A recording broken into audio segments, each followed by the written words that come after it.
एक 19 वर्षाचा मुलगा होता. ऑलमोस्ट अर्धे केस त्याचे गेलेले होते. लिटरली त्याचे वडील रडले माझ्यासमोर. सर म्हणजे तुमच्या पाया पडतो सर, याचा ट्रान्सप्लांट करा, नाही तर हा आयुष्यातून उठून जाईल. 2 इन्सिडेंट असे झाले की ज्याच्यामध्ये माझा फोटो पत्रिकेवर होता.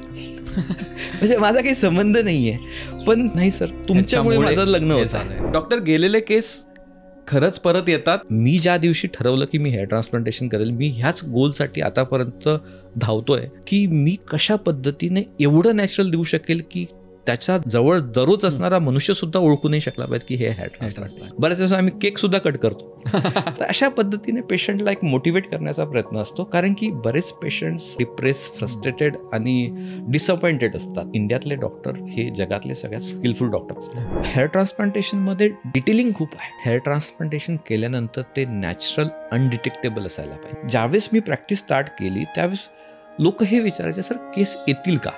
हा एक आर्टिस्टिक जॉब आहे. जर तुम्ही मागे एक दिल्लीमधली घटना ऐकली असेल की त्याच्यामध्ये सलूनमध्ये हेअर ट्रान्सप्लांट झालं. ही सर्जरी आहे, त्याचं प्रॉपर असेप्टिक प्रिकॉशन्स पूर्ण काळजी घेणं गरजेचं आहे. त्याच्या इन्फेक्शन होऊन तो एक्सपायर्ड झाला. पैसा हा बाय प्रॉडक्ट असतो एक चांगल्या सर्व्हिसचा, तो देव देतो तुम्हाला. म्हणजे मी फर्म बिलिव्हर आहे त्या बाबतीत की तुम्ही चांगली सर्व्हिस द्या, लोक तुम्हाला ॲप्रिशिएट करतील. सर मला यातनं हेच सांगायचं आहे की केस सर्वस्व नाही. फॉरेनचे एक डॉक्टर आहे, त्यांना एक बिमारी आहे, त्याचं नाव आहे ॲलोपेशिया युनिव्हर्सॅलिस. त्या बिमारीमधनं सगळे केस शरीराचे जातात, पण त्या मनुष्याने जगणं सोडलेलं नाही. तो आजही हेअर ट्रान्सप्लांटचे क्लासेस घेतो, ट्रेनिंग देतो. लोक त्यांना म्हणू शकले असतात तुलाच केस नाही तर तू का असं करतोय. तेही न्यूनगंडामध्ये किंवा डिप्रेशनमध्ये जाऊ शकले असते, पण ते त्याच्या हातामध्ये नाहीये. पण तो जो आज करतोय तो त्याच्या हातामध्ये आहे ना. ही ट्रेनिंग डॉक्टर्स.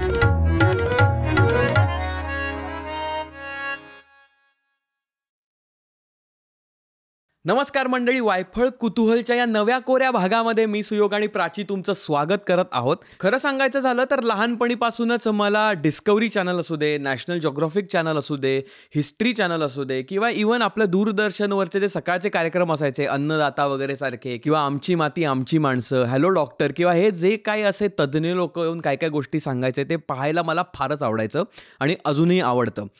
आता काय झालंय, वायफळचा आपला परिवार मोठा झालेला आहे आणि ज्या गोष्टी मला हे बघायला आवडायच्या, जे नॉलेज मला त्याच्यातनं मिळायचं, जी क्युरिओसिटी एक निर्माण व्हायची आणि काय काय नवीन नवीन आयडियाज यायच्या, अगदी लहानपणी असू देत किंवा आत्ता देखील असू देत. म्हणूनच वायफळ कुतूहल नावाचं सदर तुमच्यासाठी घेऊन आलेलो आहे. या सदरामध्ये विविध तज्ज्ञ लोक, एक्सपर्ट्स आपल्या इथे येणार आहेत आणि आपल्याबरोबर गप्पा गोष्टी करणार आहेत. तर आजच्या भागात आपल्याला भेटायला आलेले आहेत ला डेन्सिटी क्लिनिकचे डॉक्टर गजानन जाधव. आजच्या भागात आपण 3 महत्त्वाच्या गोष्टी उलगडल्यात जे मला तुम्हाला सांगायला आवडेल. ऑफकोर्स डॉक्टर जाधव यांचं हेअर ट्रान्सप्लांट आणि केस या संदर्भातलं काम प्रचंड मोठं आहे. त्यांनी 7,000 पेक्षा जास्त लोकांचे आत्तापर्यंत हेअर ट्रान्सप्लांट केलेले आहेत. त्यामुळे ह्या विषयाबद्दल आपण बोलणारच आहोत. पण ते लोणारसारख्या एका छोट्या गावातनं आलेले आहेत, त्यामुळे तिथून ते आता विविध शहरांमध्ये त्यांनी स्वतःची सेंटर्स निर्माण केलेली आहेत. तर तो प्रवास काय? कारण की एखादी व्यक्ती तज्ज्ञ असते, एखादी व्यक्ती आपल्याला काही सर्व्हिसेस प्रोव्हाइड करते, पण त्या सर्व्हिसेसच्या पल्ल्याड ती व्यक्ती कशी आहे, त्या व्यक्तीचा पॉईंट ऑफ व्ह्यू काय, हे देखील फार महत्त्वाचं असतं. कारण त्यामुळेच त्यांनी दिलेली सर्व्हिस किंवा त्यांनी आपल्याला समोर उभं केलेलं जे विश्व असतं त्याला एक मिनिंग मिळतं आणि आपल्यालाही त्याच्याबद्दल एक जागरूकता निर्माण होते. त्यामुळे केस आणि त्या संदर्भातलं कॉन्व्हर्सेशन, डॉक्टर जाधव यांचा स्वतःचा प्रवास आणि काय विशिष्ट प्रकारे त्यांनी विचार केला आहे ते, आणि तिसरा महत्त्वाचा मुद्दा म्हणजे एखादी व्यक्ती डॉक्टर असू शकते, त्यांचं स्वतःचं क्लिनिक आणि प्रॅक्टिस असू शकते, पण त्याच्याही पलीकडे जाऊन डॉक्टर जाधव यांनी विविध शहरांमध्ये त्यांची सेंटर्स ओपन केलेली आहेत. त्यामुळे आजच्या गप्पांमध्ये आपण एक बिझनेस अँगल देखील उलगडलेला आहे. कारण एक क्वालिटी सर्व्हिस लोकांपर्यंत देणं आणि ती विविध पातळीवर रेप्लिकेट करणं आणि त्याचा दर्जा सातत्याने कायम राखणं, हे कसं करू शकतो इररिस्पेक्टिव्ह ऑफ फील्ड, म्हणजे कोणत्याही क्षेत्रात कसं करू शकतो, ह्याच्याबद्दलही आम्ही आज कॉन्व्हर्सेशन केलेलं आहे. त्यामुळे आजच्या या वायफळ कुतूहलाच्या भागामध्ये आपण ह्या सगळ्या गोष्टींबद्दल मस्तपैकी गप्पा मारलेल्या आहेत. आम्हाला त्याच्यातनं खूप सारं इन्स्पिरेशन मिळालेलं आहे आणि ते तुम्हालाही मिळेल अशी माझी आशा आहे. हा भाग चालू करण्याआधी पटकन वायफळला तुम्ही जर का सबस्क्राईब केलं नसेल तर पटकन आत्ताच्या आत्ता सबस्क्राईब करून टाका. जवळजवळ 70% लोक नित्यनियमाने भाग बघतात पण सबस्क्राईब त्यांनी केलेलं नाही आहे. तुम्ही जर का त्यापैकी असाल तर निसंकोचपणे घाबरू नका, आत्ताच्या आत्ता सबस्क्राईब करून टाका, म्हणजे आम्ही जे काय वेगवेगळे कार्यक्रम तुमच्यासाठी बनवत असतो ते तुमच्यापर्यंत अबाधितरित्या येत राहतील. दुसरी गोष्ट म्हणजे वायफळ पत्रव्यवहाराचा तुम्ही जर भाग नसाल तर त्याचीही लिंक डिस्क्रिप्शनमध्ये आहे, तिकडे रुजवा. म्हणजे आम्ही जी मराठीतनं पत्र तुम्हाला पाठवत असतो, गोष्टी पाठवत असतो, इनमीन 3 नावाचे इन्साइटफुल ईमेल्स पाठवत असतो, ते तुमच्यापर्यंत येत राहतील. तिसरी गोष्ट म्हणजे वायफळ स्पेशल सुतारफेणी नावाचा आपला लाईव्ह कार्यक्रम सगळीकडे होऊ घातलेला आहे, त्याचीही लिंक डिस्क्रिप्शनमध्ये आहे. तर तुमच्या जवळच्या गावामध्ये होत असेल तर नक्की या, आम्हाला भेटा. आम्ही हा कार्यक्रम तुम्हाला दाखवण्यासाठी आणि तुम्हाला भेटण्यासाठी खूपच उत्सुक आहोत. आणि आजच्या भागातल्या विषयाबद्दल तुम्हाला जर का काही माहिती हवी असेल तर त्याचेही डिटेल्स आपण डिस्क्रिप्शनमध्ये टाकलेले आहेत. एवढंच बोलतो आणि सुरुवात करतो. मला खूप एक्साइटमेंट आहे ॲक्च्युली आजचा भाग सुरू करण्यासाठी. सुरुवात करतो वायफळच्या कुतूहल, हे कारण बरेच दिवस आम्हाला चालू करायचं होतं आणि आज आपल्याला ते चालू करायला मिळत आहे. त्यामुळे सुरुवात करतो वायफळच्या कुतूहल या सेगमेंटची with none other than doctor Gajanan Jadhav from La Densitee clinic. Let's go. Doctor, गेलेले केस खरंच परत येतात? कारण मी खूप ॲडव्हर्टाइजमेंट्स पण बघतोय सोशल मीडियावर, तर बराच सगळीकडे काही ना काही चालू असतं, धुमाकूळ, प्रॉडक्ट्सपासनं ट्रीटमेंट्सपर्यंत सगळंच. खरंच येतात का परत? येतात. म्हणजे बेसिकली काय आहे, जो गेलेला केस आहे तो परत हेअर ट्रान्सप्लांटनेच येतो.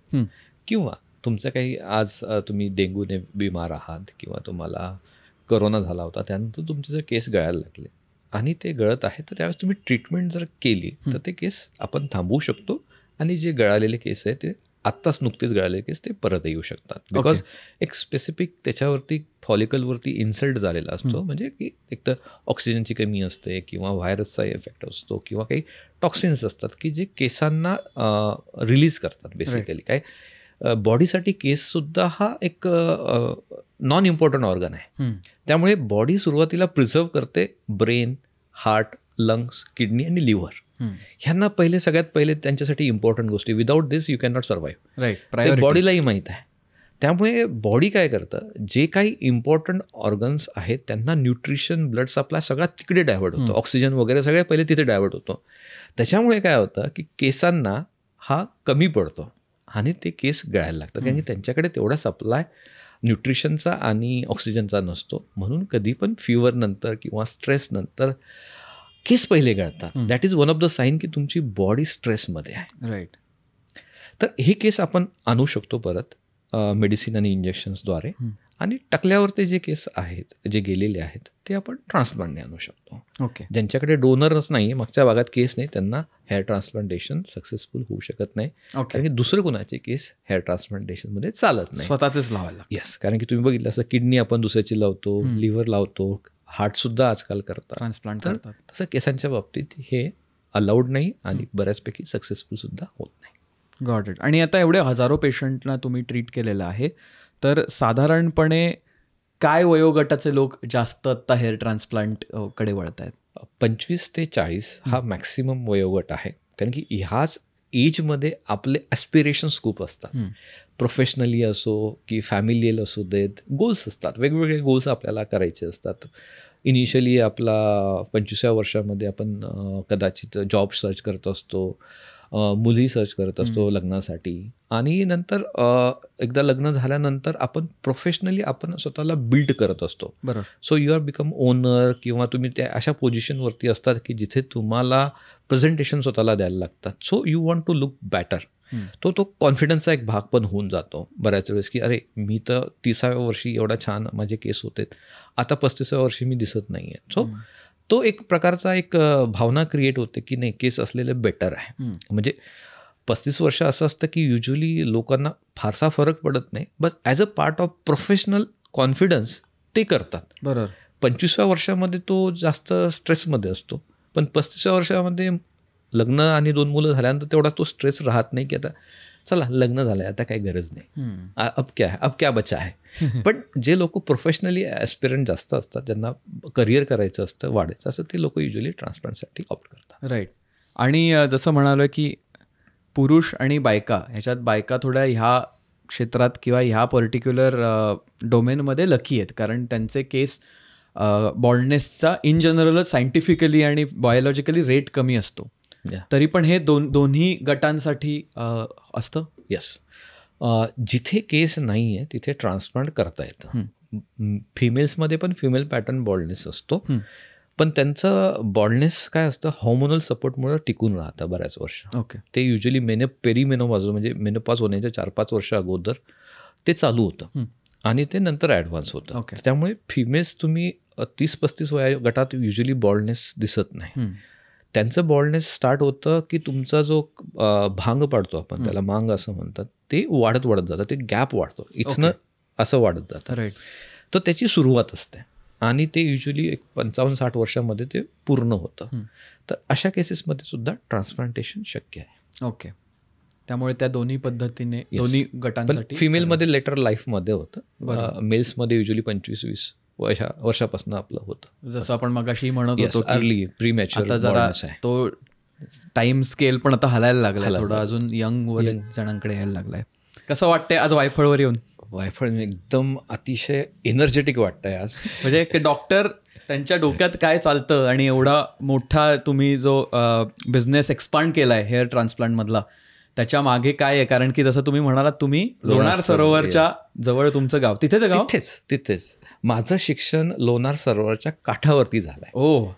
म्हणजे माझी जी स्कूल होती ती तिथनं आम्ही लिटरली जो आपला 20 मिनिटाचा ब्रेक मिळायचा, ज्यावेळेस आपण लंच ब्रेक सुट्टी असायचं, आम्ही सरोवरात खाली जाऊन तिथे बोरं वगैरे जे काय ते मेवा म्हणतो आपण, तो कलेक्ट करून वरती पण यायचो आणि खायचो तो त्यावेळेस. तो तेवढ्या काठावरती आमचं स्कूल होतं. वा, म्हणजे किती हे आहे ना, काय म्हणतात त्याच्यात, एकदम लोणार सरोवरमध्ये मधल्या सुट्टीत टाइमपास आपला मित्रमंडळींबरोबर करणारे तुम्ही, ते कट टू हेअर ट्रान्सप्लांट या विश्वात एवढ्या सगळ्या शहरांमध्ये तुमचे सेंटर्स ओपन आहेत, 7,000 पेक्षा जास्त केसेस आपण ऑपरेट केले आहेत. म्हणजे केवढं त्याच्यात एक मिक्स आहे. आणि आय थिंक मला हे फार इंटरेस्टिंग वाटतं, कारण जेव्हा गावातनं एखादी व्यक्ती येते आणि स्वतःचं एक बिल्ड करते ना, that's a great journey I feel. कारण की कुठलंही बिझनेस बॅकग्राऊंड नाही आहे आणि डॉक्टर्स म्हटलं की एक लिमिटेड एक दवाखाना, क्लिनिक किंवा हॉस्पिटल इथपर्यंतच मर्यादित युजली असतं. म्हणजे गावाकडचा जो कन्सेप्ट आहे आमचा, की ज्यावेळेस वडिलांनी मला MBBSसाठी पुश केलं, बिकॉज मला असं वाटतं माझा जो DNA होता तो मेकॅनिक्सचाच होता, म्हणजे इंजिनिअरिंगचाच होता. बट त्यांनी सांगितलं नाही, आपल्या घरामध्ये कुणीच डॉक्टर नाही आहे आणि तुझ्यात स्कोप आहे, तुला भेटू शकतं, तू जा. परत फ्युचरमध्ये कोण होईल नाही होईल काही भरोसा नाही आहे. सो त्यांनी मला पुश केलं की डॉक्टर बन. पण डॉक्टर म्हणजे MBBS तिथपर्यंत सगळ्यांची पोहोच होती. त्याच्यापेक्षा मोठा डॉक्टर आमच्याकडे नव्हताच. गावामध्ये सगळ्यात मोठा डॉक्टर म्हणजे MBBS पुढचे त्यांचीही मजल नव्हती आणि तो थॉट माझ्याही डोक्यात त्यांनी कधी टाकला नाही. राईट. आणि तिथनं मग ती एक जर्नी MBBS कडची चालू झाली. आई बाबा घरी कोण कोण तेव्हा होतं लहानपणी? म्हणजे मोठा भाऊ तो पण इंजिनियर. 2 नंबरचा भाऊ जो होता तो ॲग्रिकल्चरमध्ये होता आणि मला दोन्ही ऑप्शन्स होते. तर मी ऑलरेडी जॉईनिंग केलं होतं इंजिनिअरिंगला. त्यांनी मला एक दिवस फोन केला, अरे तुला MBBS मिळू शकतं, तू का नाही करत आहे? आणि यू नो दॅट की आपण आपल्या वडिलांचा युजली आमच्या काळात तरी असं त्यांचा आदेश न मानणे हा एवढीपर्यंत मजल तर कोणाची नव्हती आमच्या काळात. असा एक चांगला मुद्दा आहे. येस बिकॉज म्हणजे वडीलधाऱ्यांची आज्ञा ही शिरोपार्य असाच कन्सेप्ट होता. त्यांनी जे म्हटलं तेच करायचं.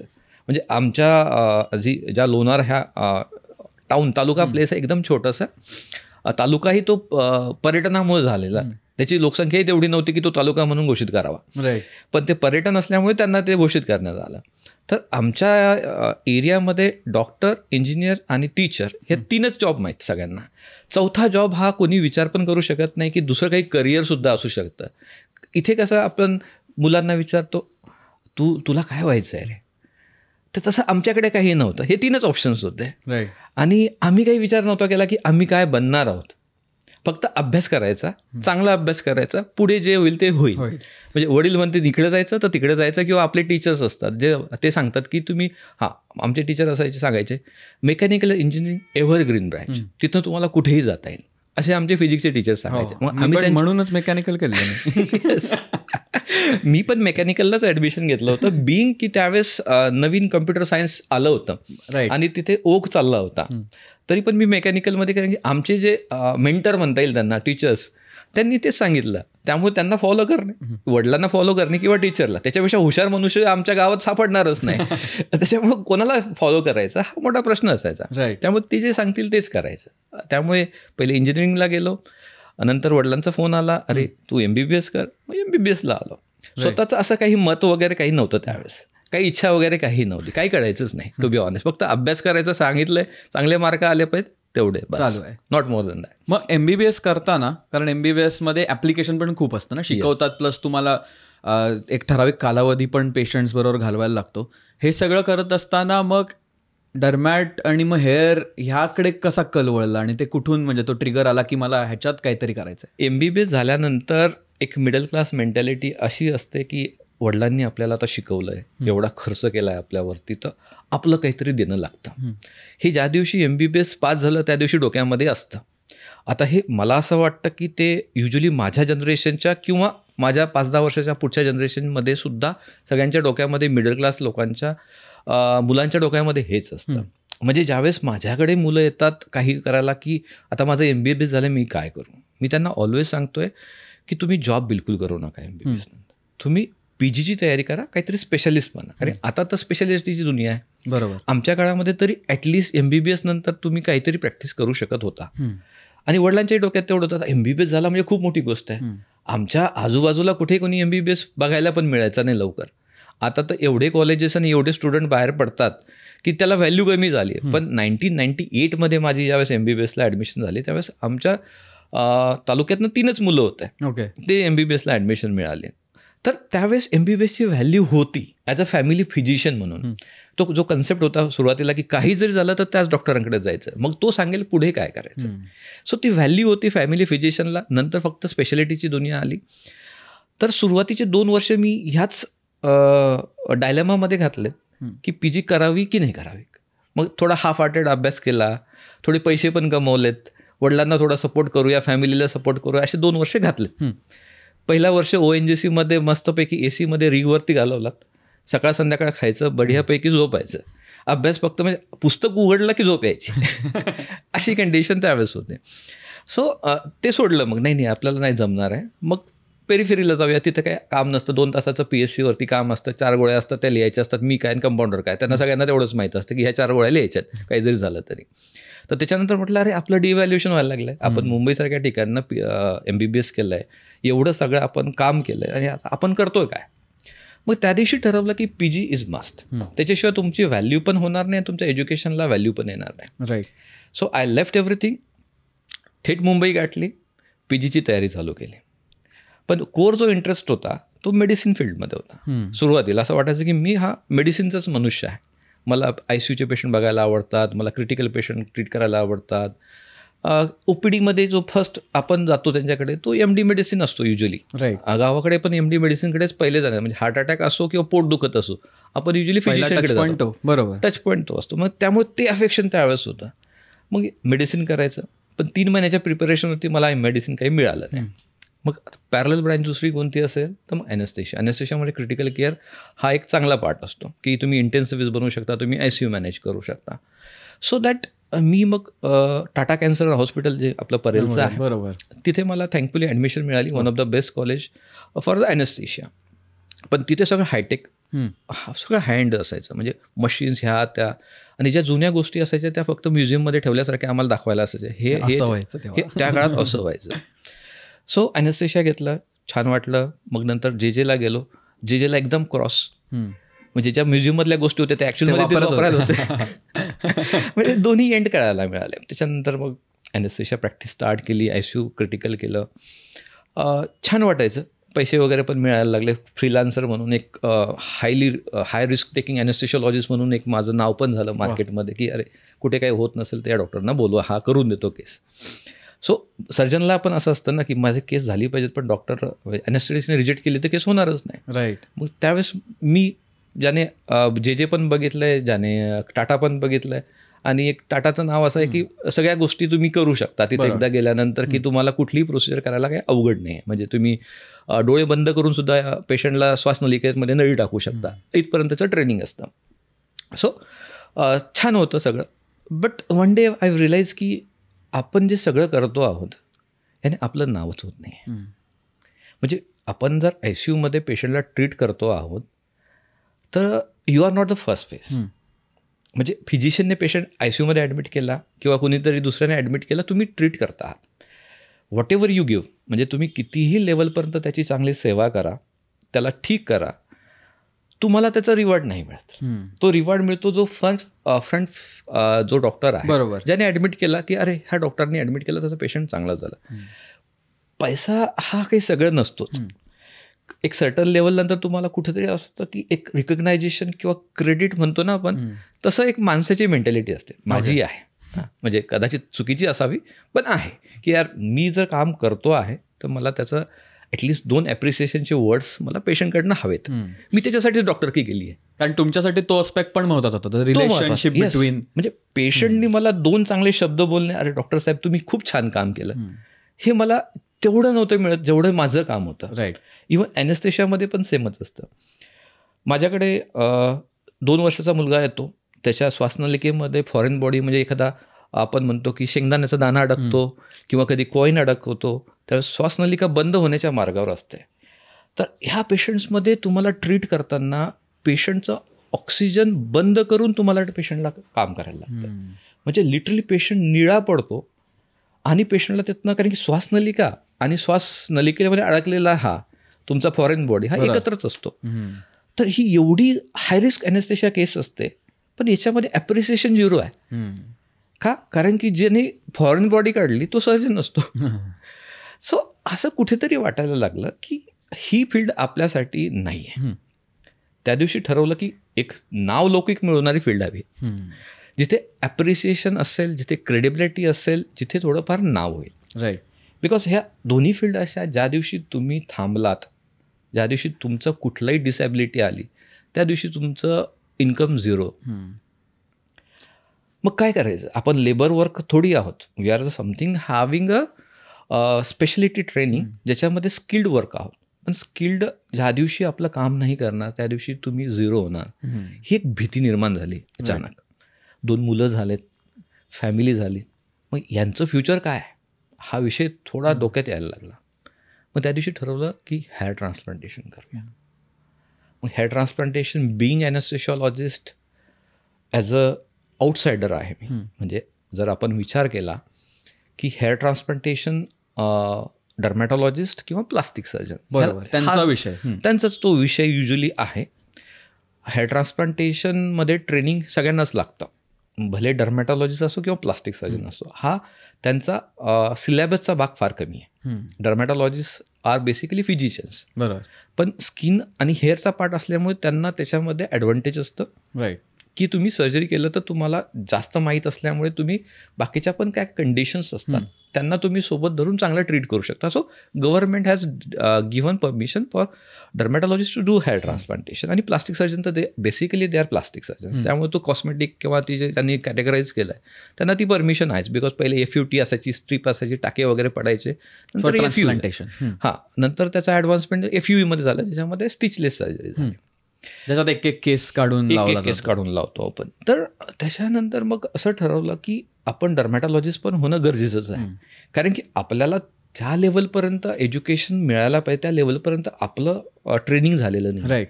So you have to get a training in dermatology आणि नंतर आपण अजून छान ॲडव्हान्स करू शकतो. बिकॉज जे काही दरवाजे ओपन करायचे आहेत एज्युकेशनचे किंवा सोसायटीचे, वेगवेगळ्या सोसायटीज असतात, हेअर ट्रान्सप्लांट सोसायटी आहे, डर्मॅटॉलॉजिस्ट सोसायटी आहे, ते तुम्हाला परमिशन देणार नाही. जर तुम्हाला नवीन काही गोष्टी शिकायच्या असतील तर तुम्हाला त्या फील्डमधली परत एक डिग्री आवश्यक आहे. राईट. त्यामुळं एकलव्य होऊन फायदा नाही, तुम्हाला अर्जुनच बनायला लागतं. कारण अर्जुनचंच नाव मोठं होतं, एकलव्याचं मोठं होत नाही. आजची कंडिशन अशीच आहे. राईट. की म्हणजे तुम्ही जर कितीही पारंगत असला किंवा तुम्ही कितीही ट्रेनिंग घेतलं असेल बाहेर, पण तुम्ही त्या फील्डमधनं ट्रेनिंग नाही घेतलंय तर तुम्हाला एकलव्य समजलं जातं. त्याला बऱ्याच भाषेत क्वॅक सुद्धा म्हणतात, की तुम्ही क्वॅक आहात या फील्डमधले. So I plan to go for a. पण मला इथे विचारायचंय तुम्हाला, कारण बघा तुम्ही ॲनेस्थेशियामध्ये काम केलं होतं, तुम्हाला कळलं की हे रिलेशनशिप पेशंट आणि आपलं बनत नाहीये, त्यामुळे ते ॲप्रिसिएशन नाहीये, आणि मग तुम्ही विचार केला की अजून काय करता येईल, आणि मग तुम्ही हेअर ट्रान्सप्लांट, मग त्याच्यासाठी डर्मॅट, हे सगळं विचार केला. आय थिंक हे करत असताना तुमचा आउटलुक खूप स्ट्रॉंग असला पाहिजे, कारण तुम्ही त्याच्यात एक विजन बघितलीत. म्हणजे आज ला डेन्सिटी ज्या पातळीवर काम करताय तुम्ही आणि ज्या पातळीवर ते अजून एक्सपांड होतंय, त्याचा जो थॉट पॉईंट असणार आहे, जे ओरिजिन स्टोरी असणार आहे, आय थिंक तुम्ही खूप त्याच्यावर वेळ घालवला असेल असं मला वाटतंय की हे ह्या स्टेप्स करून गेलं पाहिजे. तर त्यावेळी तुमचे कोण इन्स्पिरेशन होते का, किंवा तुम्ही कोणाचं काही वाचायचात किंवा कोणाचे बघायचात किंवा डॉक्टरही असू शकतात, तर त्या पर्टिक्युलर फेजमध्ये काय इन्स्पिरेशन होतं हे सगळं करायला? त्या फेजमध्ये जो हेअरचा पार्ट होता, मी 1 वर्ष पूर्ण स्टडी करत होतो की आपण जर हेअरमध्ये गेलो तर हेअरमध्ये काय काय प्रॉब्लेम्स आहेत आजच्या फील्डमध्ये.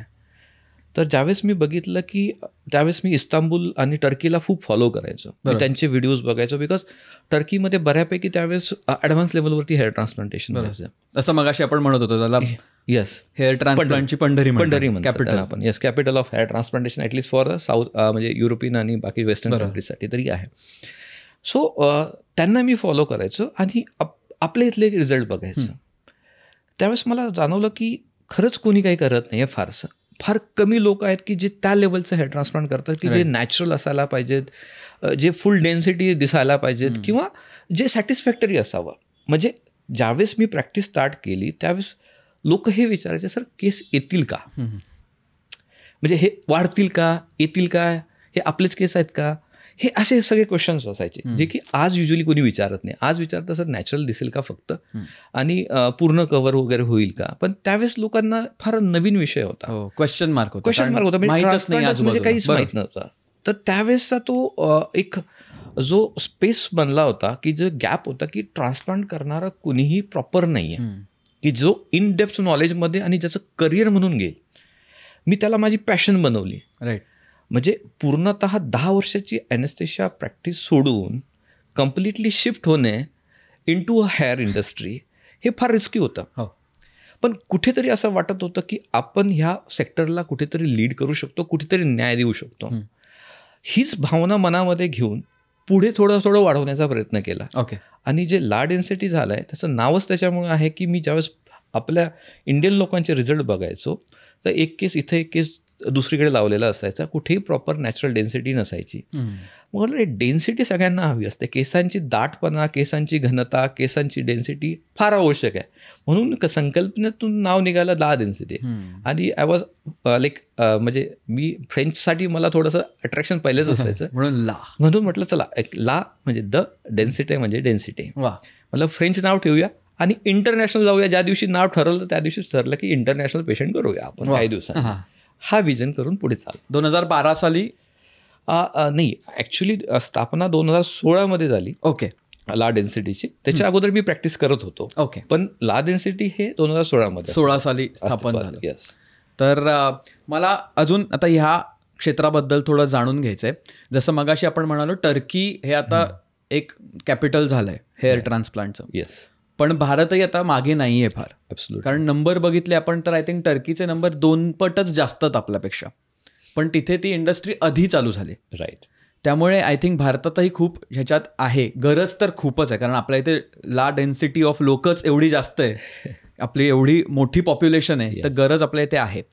तर सद्य परिस्थितीत तुम्हाला आत्ता बघताना आपल्या भारतात किंवा महाराष्ट्रात, तुमचं महाराष्ट्र बाहेरही सेंटर्स आहेत, भारताबाहेरही आहेत, तर तुम्हाला आत्ता भारतात काय वाटतं एक साधारणपणे ह्या इंडस्ट्री ह्या पर्टिक्युलर स्किल्सची गरज काय आहे पेशंट्सकडनं?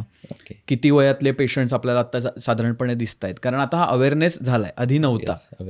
आधी वाटायचं की अरे हे काहीतरी वेगळं आहे.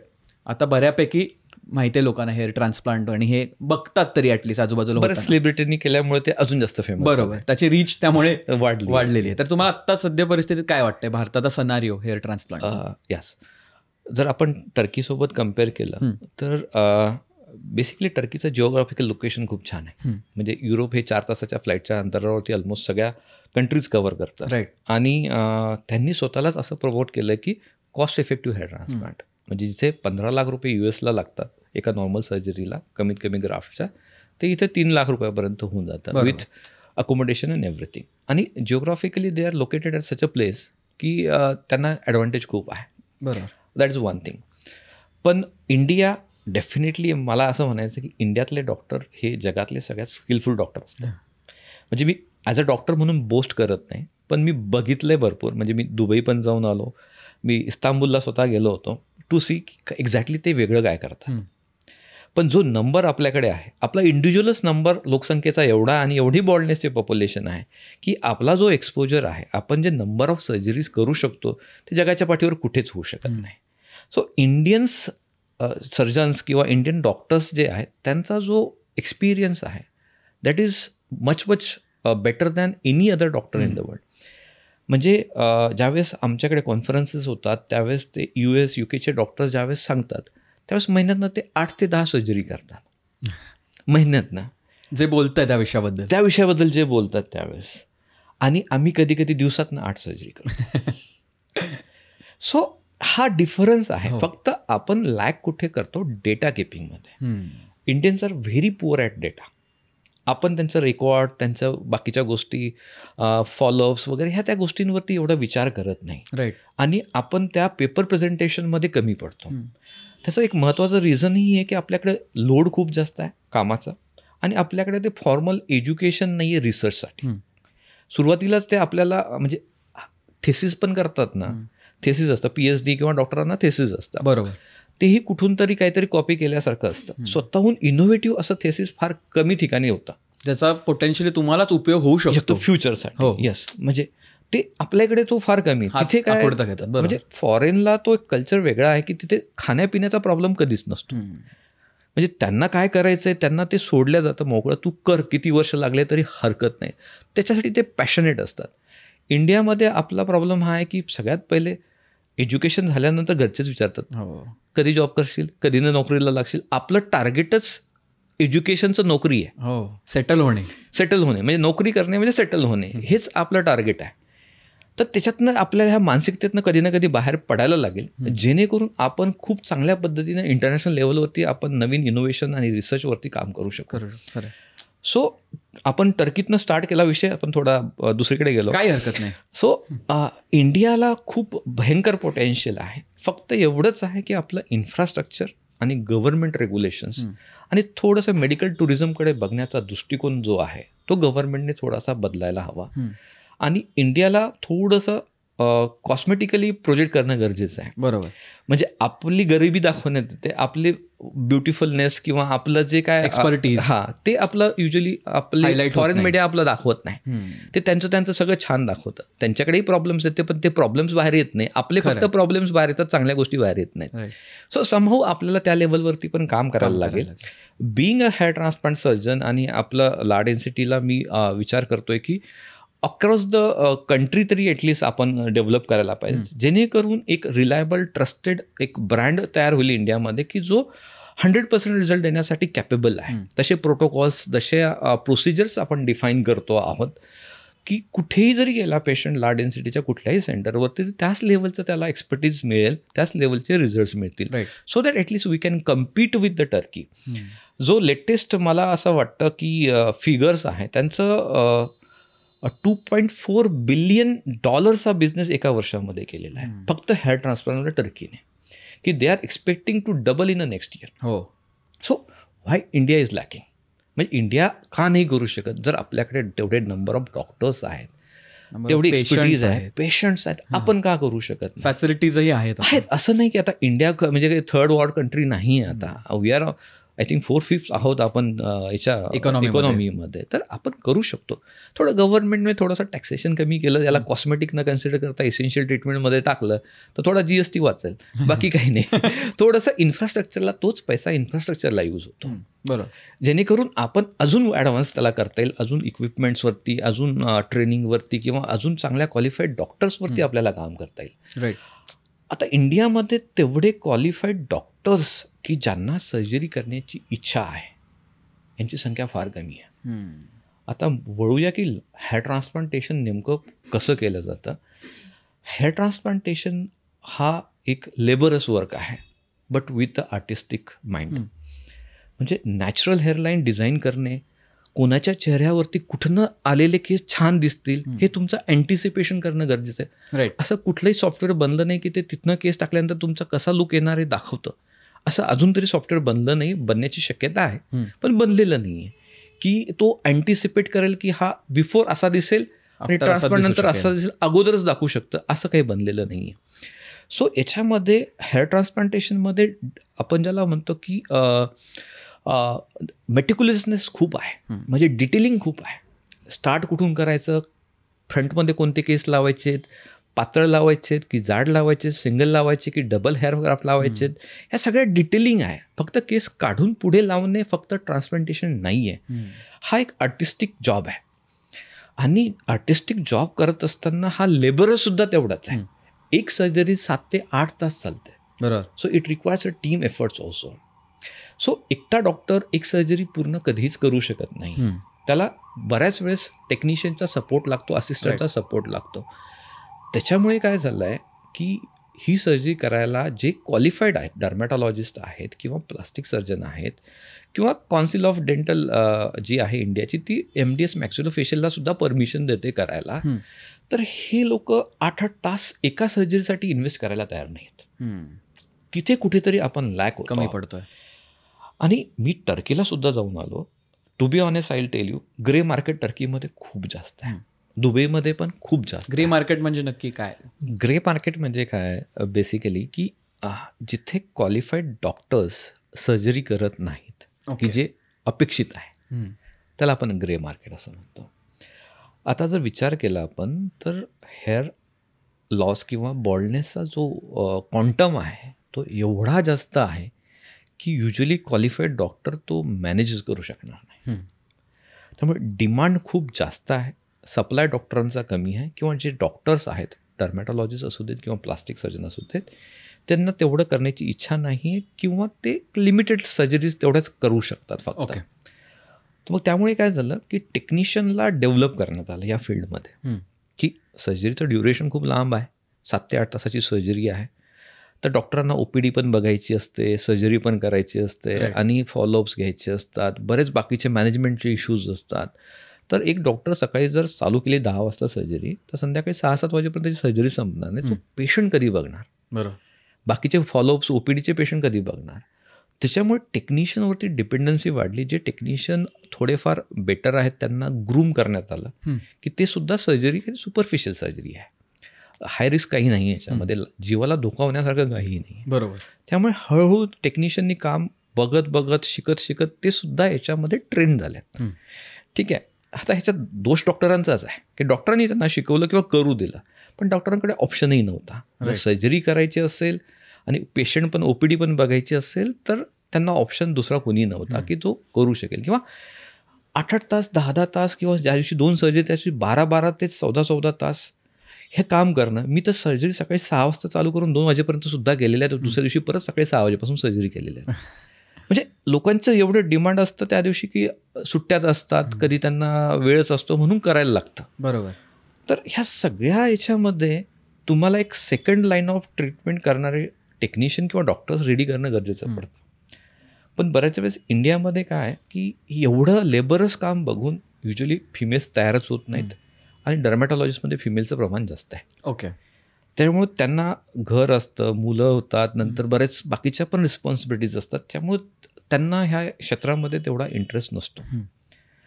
राहिलेत डॉक्टर्स, मेल डॉक्टर्सला OPD बाकीच्या गोष्टी पण भरपूर असतात. त्यामुळे ह्या अनुषंगाने काय झालं, टेक्निशियन्स किंवा बाकीचे जे डॉक्टर्स आहेत जे की ज्यांना परमिशन नाही किंवा गव्हर्नमेंट किंवा काउन्सिल्स त्यांना परमिशन देत नाही, बिकॉज तो त्यांचा पोटे नाही आहे, ते सर्टिफाईड नाही आहेत.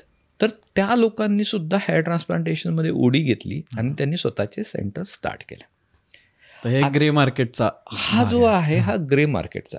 त्यांना सर्जरी करता येते असं नाही की सर्जरी नाही करता येत, पण सर्जरी करण्याच्या अगोदरच्या प्रिकॉशन्स, काही स्किन कंडिशन आहे का, सोरियासिस आहे का, किंवा फ्रंटल फायब्रोसिस एलोपेशिया आहे का, अशा वेगळ्या कंडिशन आहे की ज्याच्यामध्ये सर्जरी ॲडवायझेबल नाही आहे, त्या ठिकाणीही सर्जरी करून बसतात. बिकॉज त्या कंडिशन त्यांना ॲनालिसिस करता येत नाही, बिकॉज त्यांचं एज्युकेशन त्याच्यामध्ये झालेलं नसतं. राईट. तर मग अशा वेळेस ह्या पेशंटचं नुकसान होतं, तिथे रिझल्ट्स येत नाहीत. त्यामुळे हे हेअर ट्रान्सप्लांटेशन इंडस्ट्री जी आहे किंवा जो सेक्टर आहे तो बदनाम व्हायला लागतो. आणि पैशासाठी करणारे पण डॉक्टर किंवा टेक्निशियन भरपूर आहेत. राईट. की त्यांना काय करायचं आहे, सिम्पल सर्जरी आहे, डिटेलिंगची एवढी गरज नाही आहे. 100 पैकी 70-80% लोकांमध्ये केस येऊनच जातात, भले ती डिरेक्शन कशी वेडी वाकडी असू दे किंवा काय, पण केस येतात. पहिले लोकांना केस आले तरी खुश व्हायचे लोक. ठीक आहे, आता ज्या लोकांना केसांची डिरेक्शन, डेन्सिटी किंवा भरपूर गोष्टी हव्या असतात ते प्रॉपर डॉक्टरांकडे, स्किलकडे जातात. पण ज्यांना पैशाचा प्रॉब्लेम आहे किंवा ज्यांना काही कळत नाही, त्यातलं नॉलेज कमी आहे, अभ्यास नाही, ते काय करतात, सोशल मीडियावरती ॲड्स बघतात, त्यांना ते फोन करतात. ते फोन केल्यानंतर त्या जाळामध्ये बरोबर फसल्या जातात, त्यांना काहीतरी ऑफर वगैरे देऊन सांगितण्यात येतं आणि मग ते त्या सेंटरमध्ये लँड होतात की जिथे डॉक्टर एकतर नसतो, फक्त टेक्निशियनच सर्जरी करतात किंवा डॉक्टर नावापुरतच असतो. ओके, असं भारतात पण होतं. हे भारतात सुद्धा आहे, टर्कीमध्ये सुद्धा आहे आणि दुबईमध्ये सुद्धा आहे. म्हणजे मी या तिन्ही ठिकाणी गेलेलो आहे, प्रत्यक्ष त्या गोष्टी बघितलेल्या आहेत.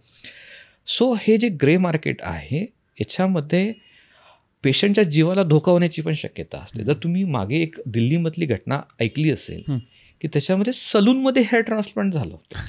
मग ते टेक्निशियननी तिथे येऊन सलूनमध्ये हेअर ट्रान्सप्लांट केलं. ही सर्जरी आहे, त्याचं प्रॉपर असेप्टिक प्रिकॉशन्स पूर्ण काळजी घेणं गरजेचं आहे. त्याच्या इन्फेक्शन होऊन तो एक्सपायर्ड झाला. ही जरी सर्जरी मायनर असली किंवा मायनर रिस्क सर्जरी असली तर त्याच्यामध्ये ॲनेस्थेशिया जो यूज होतो तो खूप हेवी प्रमाणात यूज होतो. जो डोस ऑफ ॲनेस्थेशिया आहे तो कधी कधी तुमच्या जे सेफ्टी लिमिट असतं त्याला सुद्धा क्रॉस करून जातो.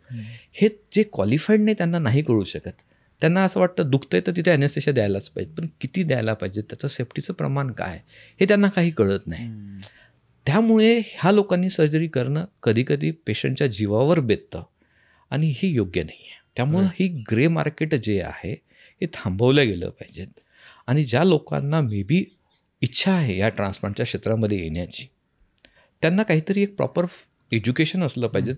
MBBS म्हणा किंवा डेंटिस्ट्रीनंतरसुद्धा त्याचा 1-2 वर्षाचा कोर्स असावा की ज्याच्यामध्ये त्यांना प्रॉपर ट्रेनिंग देऊन नंतर त्यांना परमिशन देता येईल. आज काय होतं आहे की त्यांना परमिशन नाही आहे. त्यांना जो परमिशन नाही आहे तर मग आपल्याला परमिशन आहे. आपण किती लोक आहोत, किती डर्मॅटॉलॉजिस्ट हेअर ट्रान्सप्लांटेशन करतात, जर हा तुम्ही जर आकडा बघितला असेल तर नॉट मोर दॅन 20%. आता तुम्ही जर एखाद्या गायनॅकोलॉजिस्टकडे गेलात आणि त्याला विचारलं तुम्हाला डिलिव्हरी येते का, हा क्वेश्चन कोण विचारणार का कोणी? स्त्रीरोग तज्ज्ञाकडे तुम्ही गेलात आणि म्हणा तुम्हाला डिलिव्हरी जमेल का, तर तो शिव्या घालेल त्याला. अरे मी गायनॅकोलॉजिस्ट आहे, तू मला काय विचारतो, मला डिलिव्हरी, मला सिझेरियन पण येतं, डिलिव्हरी पण येतं, मला ॲबॉर्शन पण येतं, माझा पार्ट आहे. पण ज्यावेळेस तुम्ही डर्मॅटॉलॉजिस्टकडे किंवा प्लास्टिक सर्जनकडे जाता त्यावेळेस तुम्हाला विचारायला लागतं तुम्हाला हेअर ट्रान्सप्लांटेशन येतं का. हे का विचारायला लागतं? याचं कारणच हे आहे की हे सुपर स्पेशालिटी सर्जरी आहे. याच्यामध्ये फॉर्मल एज्युकेशन हा म्हणजे आपण ज्याला म्हणतो ना की डिलिव्हरी यायलाच पाहिजेत गायनॅकोलॉजिस्टला, तसं डर्मॅटॉलॉजिस्ट हेअर ट्रान्सप्लांट सर्जरी यायलाच पाहिजेत असं नाही आहे. दिस इज समथिंग डिफरंट. जसं की एक नॉर्मल जनरल सर्जनला लॅप्रोस्कोपी येईलच का नाही येईल हे नाही माहीत.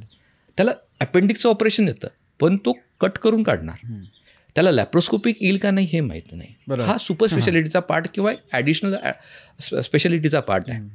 सो हेअर ट्रान्सप्लांटेशन सुद्धा तसंच आहे.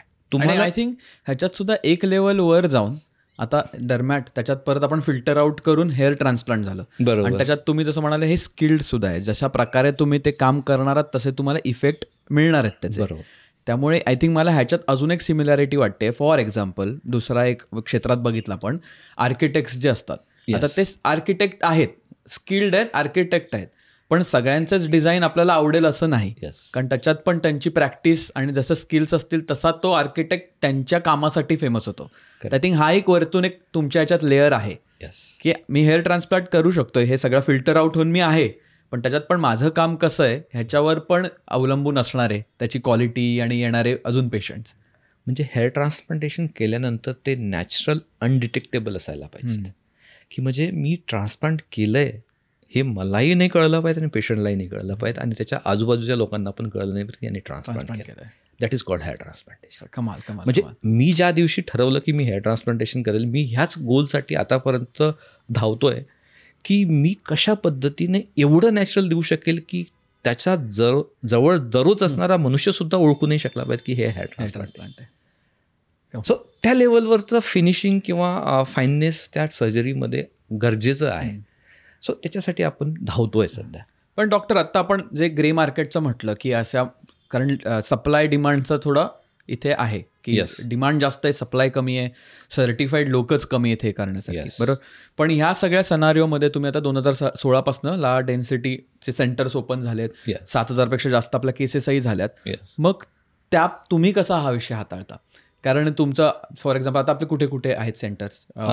पुणे आहे, मुंबई आहे, आपलं बँगलोरमध्ये आहे आणि केरळमध्ये आपले ठाण्यात कोची आणि पण आहे त्रिवेंद्रम, काय? ठाण्यात पण आहे. येस, मुंबईमध्ये 3 सेंटर्स आहेत. बरोबर. येस. तर आता एवढ्या ठिकाणी आपलं आहे काम, Yes. तर तुम्ही हा विषय तुमच्या मार्फत कसा हाताळता? सगळ्यात महत्त्वाचं म्हणजे की आपण सेंटरच ओपन करत नाही जोपर्यंत आपल्याकडे आपला ट्रेन होणारा डॉक्टर नसेल.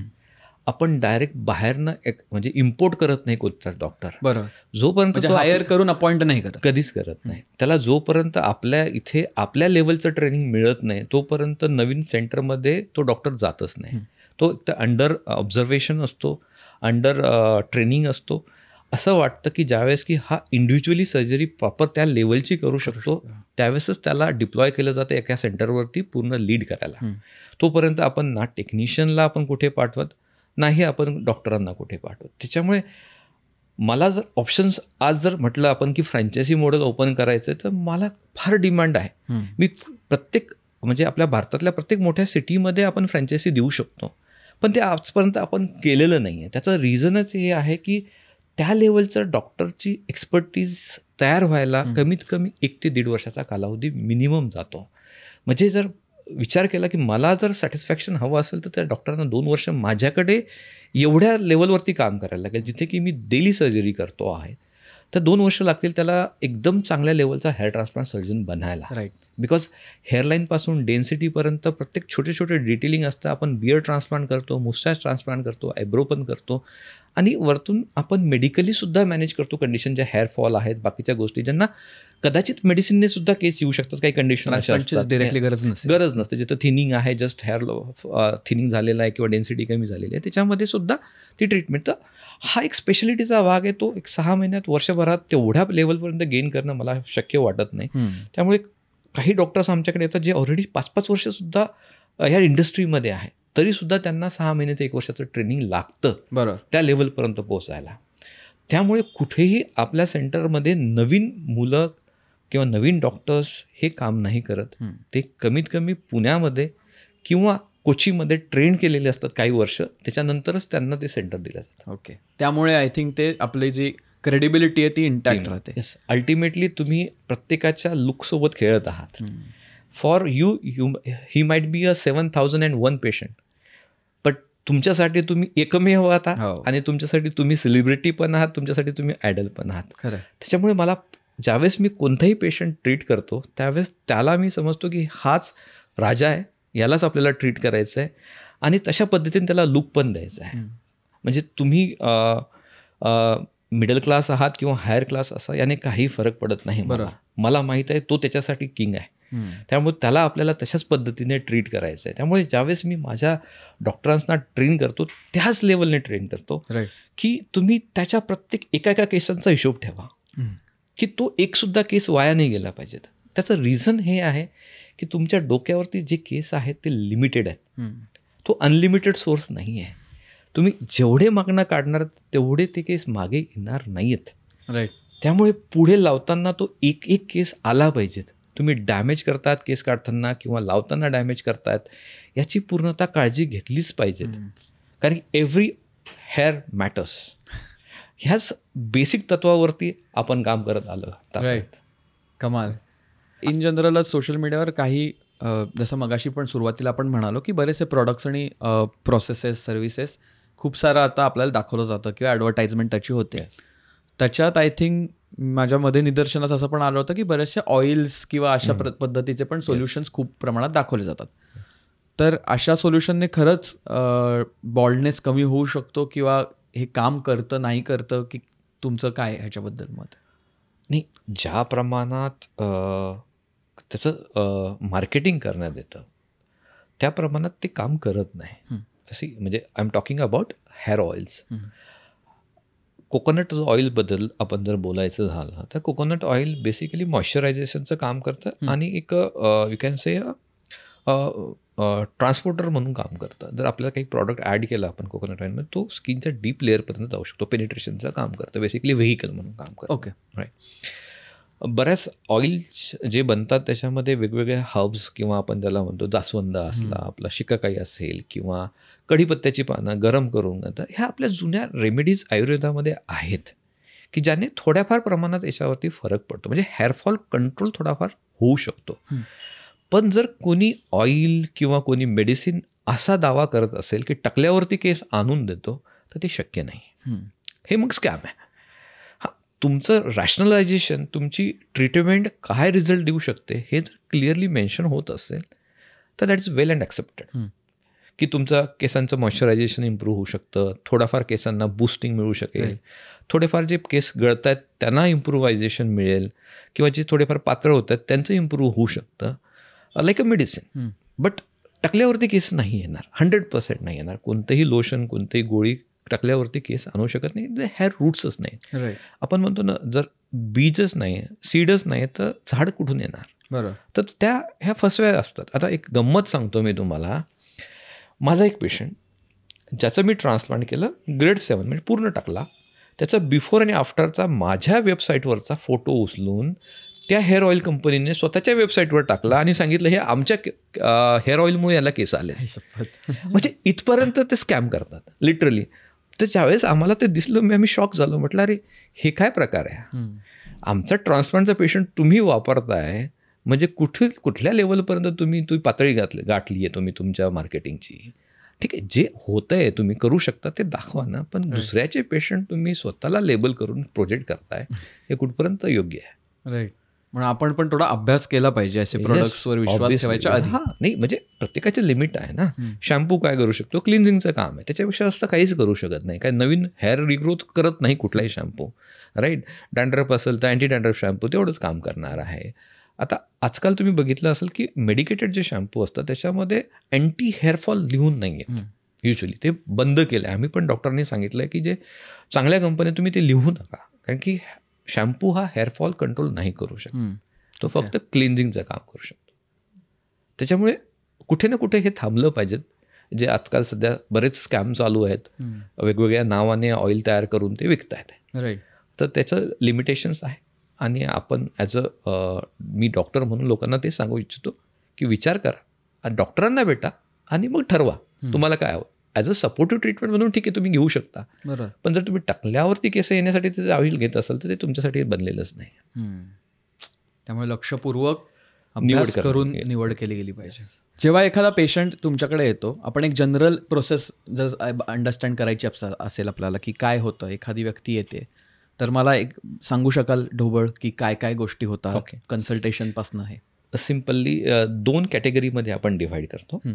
एक पेशंट ज्याला हेअरफॉल आहे, एक पेशंट ज्याला बॉल्डनेस आहे, म्हणजे टकलेपणा आहे. टकलेपणा म्हणजे जिथं केसांचा फॉलिकल्स म्हणजे रूट आपण ज्याला म्हणतो ते प्रेझेंट नाही त्याला टकलेपणा म्हणतो. आणि ज्यांचे की फक्त केस गळायला लागलेत त्यांना आपण हेअरफॉल असं म्हणतो. तर हेअरफॉल ट्रीटमेंटसाठी मेडिकल मॅनेजमेंट आहे, गोळ्या औषधं इंजेक्शन्स आहेत. पण टकलेपणासाठी हेअर ट्रान्सप्लांटेशन शिवाय दुसरा कुठलाही ऑप्शन नाही. राईट. ठीक आहे. आता कधी कधी काय असतं, पुढे टकलेपणा असतो मागे पातळपणा असतो, म्हणजे हे दोन्ही कॉम्बिनेशन असतं. तर मग ह्याच्यामध्ये दोन्ही गोष्टी करायला लागतात. म्हणजे पुढे जिथे टकलेपणा आहे तिथे ट्रान्सप्लांट करतो आपण, आणि जिथे केस पातळ झाले तिथे मेडिसिन. राईट. तर मेडिसिनमुळे नवीन केस येत नाही आणि टकलेपणामुळे जो आहे त्याच्या हेअर ट्रान्सप्लांट केल्यामुळे हेअरफॉल कमी होत नाही. त्याच्यामुळे ह्या दोन्ही ट्रीटमेंट वेगवेगळ्या आहेत. त्यामुळे जसा पेशंट असेल त्याच्यानुसार त्याचं एक तर अँटी हेअरफॉल ट्रीटमेंट किंवा हेअर ट्रान्सप्लांटेशन किंवा कॉम्बिनेशन असं ट्रीटमेंट युजली केलं जातं. ओके. मग कन्सल्टेशनमध्ये आपण ते आधी ते डिसाईड करतो आपण पेशंटसोबत डिस्कस करून ते लेवल ऑफ बॉल्डनेस किती आहे, म्हणजे किती टकलेपणा आहेत, म्हणजे पुढचे 2च बोट गेलेले आहेत का पूर्ण टकला झालेला आहे. त्याच्यामध्ये डोनर एरिया म्हणजे काय की जो मागचा एरिया आहे याला आपण डोनर एरिया असं म्हणतो, जिथनं केस आपण काढतो. राईट. तुम्ही बघितलं असेल की त्या एरियातले केस कधीच जात नाहीत. म्हणजे 90% लोकांची तरी तिथे डेन्सिटी मेंटेन राहते, क्वालिटी मेंटेन राहते, कारण तो टकलेपणापासून रेजिस्टंट असणारा जो एरिया आहे ते केस पुढे लावले तर तेही जात नाहीत. सो त्याच एरियातनं केस यूज केले जातात. त्यांचे कमी पडतात मग त्यांचे दाढीचे सुद्धा केस आपण यूज करू शकतो, कारण तेही रेजिस्टंट असतात हॉर्मोनल आणि जेनेटिकच्या इफेक्टपासून. कारण की most of the time genetic आणि हॉर्मोनलचाच इश्यू आहे केस जाण्यामध्ये. आपण त्यांना अँड्रोजेनेटिक एलोपेशिया किंवा मेल पॅटर्न बॉल्डनेस किंवा पुरुषांमध्ये येणारा टकलेपणा असं म्हणतो. तर अशा पद्धतीने मागचे केस काढून पुढे लावले जातात आणि ते केस नॅचरली ग्रो होतात. तर त्याची एक प्रोसिजर आहे. त्याला FUE किंवा FUT असं म्हणतात. फॉलिक्युलर युनिट एक्स्ट्रॅक्शन किंवा फॉलिक्युलर युनिट ट्रान्सप्लांटेशन टेक्निक आहे. FUT ही जुनी टेक्निक आहे, अजूनही बरेच लोक करतात. छान टेक्निक आहे, ज्याच्यामध्ये पण टाके पडतात तर लोक थोडे घाबरतात त्याच्यामध्ये. आणि FUE जी टेक्निक आहे ती थोडी लेटेस्ट आहे. एक केस काढून जातो आणि त्याच्यामध्ये ॲडमिशन आणि रिकव्हरी नसते. रिकव्हरी खूप फास्ट असते. ओके. त्यामुळे लोक युजली तो प्रिफर करतात. सो अशा 2 पद्धतीने ते करता येतं. ओके. सो मग आता आपल्याला समजलं, फॉर एक्झाम्पल ह्या व्यक्तीला ट्रान्सप्लांटची गरज आहे. राईट.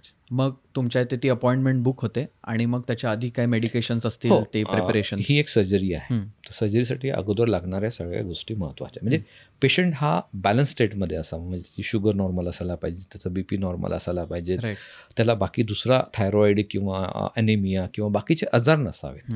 जर असतील आजार काही तर ते कंट्रोलमध्ये असायला पाहिजे. सर्जरी करता येते. ऑलमोस्ट सगळ्याच पेशंटची सर्जरी करता येते. म्हणजे BPचा असो, हार्टचा पेशंट असू दे, थायरॉइड असू दे, कसलाही असू दे, आपण सर्जरी करू शकतो. फक्त त्यांचं लेवल प्रॉपर मेंटेन असायला हवी. डॉक्टरांकडनं त्यांनी प्रॉपर फिटनेस करायला हवा. अशा पेशंटचं आपण सर्जरी करतो. Right. So pre operative investigation महत्त्वाचे आहेत. नंतर ऑपरेशनला ज्या दिवशी पेशंट येतो त्या दिवशी तो सकाळी ऑलमोस्ट ब्रेकफास्ट करून येत असतो. कारण की लोकल ॲनेस्थेशिया सर्जरी आहे. त्याच्यामध्ये कुठल्याही प्रकारचं पेशंटला सिडेशन नसतं. पेशंट छान गाणे ऐकू शकतो, एन्जॉय करू शकतो, वॉशरूमला जाऊ शकतो, जेवणसुद्धा करू शकतो. त्यामुळे काही नाही, हसत खेळत सर्जरी होते. आणि आम्ही त्याला लाईट ठेवण्याचा प्रयत्न करतो. जसं तुम्ही तुमच्या स्टुडिओमध्ये लाईट ठेवता सगळ्या गोष्टी, तसं आम्ही सर्जरीला सुद्धा, कारण लॉंग ड्युरेशन सर्जरी आहे, बोरिंग आहे टू बी ऑनेस्ट. त्याच्यासाठी बोरिंग आहे. 8 तास एकाच चेअरवरती झोपून राहणे इट्स नॉट अ जोक. आणि ते पण यू आर कॉन्शियस. झोपल्यावर आपण ठीक आहे, झोपल्यावरती 7-8 तास झोपायला काही वाटत नाही. पण ज्यावेळेस तुम्ही पूर्णतः शुद्धीवर आहात त्यावेळेस तुमची पाठ आणि हे सगळं एक होऊन जातं. राईट. हलायचं नाही. हां, ज्यांना जास्त हलायचं नसतं किंवा स्पेसिफिक पोझिशनमध्ये राहायचं असतं. So we try to make it very very light. म्हणजे ते एंटरटेनिंग करण्याचा प्रयत्न असतो. एक लाईट म्युझिक चालू असतं, पेशंटसोबत गप्पा मारत असतं. जसं आपण आता गप्पा मारतोय तशा मी प्रत्येक पेशंटसोबत गप्पा मारतो की मी पूर्ण त्याच्या लाईफची पूर्ण स्टोरी काढून घेत असतो. हे माझं वे ऑफ डुईंग सर्जरी आहे. बरोबर. म्हणजे सर्जरी चालू असतं पण मी पेशंटच्या सोबत त्याच्या पूर्ण आयुष्यामध्ये घुसलेला असतो. त्यामुळे त्यालाही बरं वाटतं आणि एक सर्जरी छानपैकी होते. आणि आता काय स्पायनल लेवलवरती होतं ना सगळं काम, कारण की आता ते खूप विचार करून करायची गरज पडत नाही. After doing so many surgeries you do it on a spinal level. म्हणजे ते ऑटोमेटेड होऊन जातं. त्यामुळं ही मी तर एक लाईफची जर्नी, न्यू जर्नी म्हणून मी त्यांना सांगत असतो की आजपासून तुमची लाईफ चेंज होणार आहे. खरं. हे तुमच्या लाईफचा एक सगळ्यात मोठा पडाव आहे. You start enjoying your life now. म्हणजे आजचा दिवस हा तुम्ही तुमच्या याच्यामध्ये कॅलेंडरमध्ये लिहून ठेवा की हा माझा लाईफमधला ट्रान्सफॉर्मेशनचा दिवस आहे. बऱ्याच वेळेस आम्ही केकसुद्धा कट करतो पेशंटसाठी की चला हॅपी बर्थडे तुझा आज नवीन. तर अशा पद्धतीने पेशंटला एक मोटिवेट करण्याचा प्रयत्न असतो. कारण की बरेच पेशंट्स हेअर गेल्यामुळे सुद्धा डिप्रेस, फ्रस्ट्रेटेड आणि डिसअपॉइंटेड असतात. तर माझा एक उद्देश असाही असतो की त्याच्या लाईफमध्ये काहीतरी एक नवीन द्यावं. ट्रान्सफॉर्मेशन खरं झालं. ट्रान्सप्लांट तर भरपूर लोक करतात. मी त्यांचं सायकोलॉजिकल ट्रान्सफॉर्मेशन पण करण्याचा प्रयत्न माझ्या साईडने करतो. Not being a psychologist but being a doctor मी त्याला ते मोटिवेट पण करण्याचा प्रयत्न करतो. बऱ्याच केसेस अशा काही येतात की ज्यात तुम्हाला लाईफमध्ये बऱ्यापैकी चेंज करायला प्रवृत्त करतात. तर अशीच एक केस मी जर इफ यू हॅव टाईम मी सांगू इच्छितो. नाही, नक्कीच. म्हणजे एक 19 वर्षाचा मुलगा होता. तो 19व्या वर्षी ऑलमोस्ट अर्धे केस त्याचे गेलेले होते. आता 19व्या वर्षी केस जाणं हे कुणासाठी पण ट्रॉमॅटिकच असावं. ज्या वयामध्ये आपल्या मित्रांसोबत बाहेर फिरायची इच्छा असते, रात्री पार्ट्या करायची मे बी इच्छा असेल, किंवा मुलांमुलींमध्ये मिक्स करण्याची इच्छा असते, किंवा एज्युकेशनल आपल्याला प्रोफेशनल करिअर स्टार्ट करायची इच्छा असते, तर अशा एजमध्ये जर तुमच्या डोक्यावरती केस नसतील तर काय परिणाम होऊ शकतात हे मी त्या दिवशी जाणवलं. तर त्याचे वडील मला घेऊन आले. त्यांनी मला एक सांगितलं की सर हा 6 महिने झाला कॉलेजला जात नाही आहे, ना कुठे मित्राला भेटला आहे, स्वतःला घरामध्ये डांबून घेतला आहे. मी त्या दिवशी शॉक झालो. म्हटलं कशामुळे? नाही, याला केस गेलेत ना याचा न्यूनगंड तयार झाला याच्यामध्ये. मित्र चिडवतील, मैत्रिणी चिडवतील, किंवा मला स्वतःलाच कोणाला दाखवायला जमणार नाही, तो त्याच्या भावना त्याच्यामध्ये निर्माण झालेली. तर याचं करिअर पूर्णतः हा दावणीवरती लागलेला आहे. हा कुठेही जायला तयार नाही. काय करायचं? ते 1-2 डॉक्टरांकडे गेलेत, जे चांगले डॉक्टर्स होते. ते म्हटले की आता सध्या हे वय थोडी आहे ट्रान्सप्लांट करण्याचं, त्याला गोळ्या औषधं घेऊ देत. पण ज्यावेळेस टकलेपणा आहे तर गोळ्या औषधं काम करणं हे मला कळत होतं. राईट. लिटरली त्याचे वडील रडले माझ्यासमोर. सर म्हणजे तुमच्या पाया पडतो सर, याचा ट्रान्सप्लांट करा, नाही तर हा आयुष्यातून उठून जाईल. त्या दिवशी अतिशय वाईट वाटलं. म्हटलं आपल्या करिअरमध्ये हा एक असा क्षण आहे की जिथे मेडिकल म्हणतं की एवढ्या कमी वयात ट्रान्सप्लांट नाही करायला पाहिजे, आणि ह्या मुलाचं आयुष्य आहे. जर आपण ह्या मुलाला काही देऊ नाही शकलो तर एक आयुष्य म्हणजे खराब Disturb होण्याची होईल, किंवा हो. बर्बाद होण्याची शक्यता निर्माण झालेली आहे. तर मग आपण म्हणतो ना की to be or not to बीची कंडिशन त्या दिवशी झाली. त्या वडिलांकडे बघून मला मुलाच्यापेक्षा त्या वडिलांची जास्त मला दया आली की याचे वडील ह्या कोणत्या सध्या मेंटल ॲगोनीतनं जात असतील, त्यांची काय स्थिती असेल. माझा एकुलता एक मुलगा घरामध्ये स्वतःला डांबून घेतो आहे, घराच्या बाहेर पडत नाही, याचं आयुष्याचं काय होईल. ज्यावेळेस हे माझं रिअलायझेशन झालं, मला आजही आत्ताही अंगावरती काटे येतात ही गोष्ट सांगताना. मी त्या दिवशी म्हटलं ठीक आहे सर, आपण करूयात. त्यांच्याकडनं साईन घेतली, मुलाकडनं पण साईन घेतली. म्हटलं हे 19 वर्षाच्या वयामध्ये युजली आपण करत नाही, ही 4 वर्षापूर्वीची गोष्ट आहे. त्यावेळेस तर थोडेसे नियम अजून स्ट्रिक्ट होते आमच्या, पण आता हळूहळू लोकांनाही समजायला लागलं की बॉल्डनेस थोडं प्रीमॅच्युअरली यायला लागलं आहे. बरोबर. तर त्या दिवशी आम्ही त्यांचं ट्रान्सप्लांट केलं, आणि त्याच्यानंतर तो मुलगा लिटरली माझ्याकडे आला आणि थँक्स म्हणून गेला की सर तुम्ही माझं लाईफ वाचवलं आहे. त्याचे वडील पेढे घेऊन आलेत. सर म्हणजे हा आता पहिल्यासारखा नॉर्मल झाला आहे, याला कुठेही आता प्रॉब्लेम नाही आहे, तुम्ही माझा मुलगा आणि माझासुद्धा जीव वाचवला आहे. तर अशा काही घटना लाईफमध्ये घडतात. आणि बाकीच्या तर लग्नाच्या आणि प्रोफेशनच्या तर भरपूर असतं, ते तर रुटीनच झालं आहे. म्हणजे लग्नाचं वय असतं, मुलगी मिळत नाही. तर म्हणजे एक नाही 2 इन्सिडेंट्स असे झाले आहेत की ज्याच्यामध्ये माझा फोटो पत्रिकेवर होता. म्हणजे माझा काही संबंध नाही आहे, पण ते एवढं होतं की त्यांच्यात फिलिंग्स एवढ्या स्ट्रॉंग होत्या की नाही सर तुमच्यामुळे माझं लग्न होतं, आयुष्य पुढे गेलं, माझा आयुष्यामधला एक पडाव हा तुमच्यामुळे आला आहे. त्याच्यामुळे एक म्हणजे इन्व्हिटेशन गेस्टमध्ये म्हणून माझा फोटो होता 2 ठिकाणी. आणि एका ठिकाणी तर एक मुलगा म्हणजे माझ्याच जिल्ह्यामधला चिखलीमधला एक मुलगा, I will not take the name, 4 वर्षापासून UPSCची तयारी करत होता पुण्यामध्येच. काही केल्या क्रॅक होईना. आला शेवटी, म्हटलं काम करू, घरी शेती भरपूर आहे, मी आता सगळं सोडतो, तुम्ही मला ट्रान्सप्लांट करा, नंतर मी मुलगी बघेल आणि मग लग्न लावून घरी शेती करेल. अशा पद्धतीत या लेवलपर्यंत माझ्याकडे. राईट. म्हटलं ठीक आहे, हरकत नाही, तू काय कर, तू आता ट्रान्सप्लांट करून घे, केस यायला साधारणतः 7 ते 9 महिने लागतील. ठीक आहे, तोपर्यंत तू मुलगी पण बघू शकणार नाहीस, एक काम कर, परत पुण्याला जा, अभ्यास कर, नंतर बघू काय होतं तर. ठीक आहे.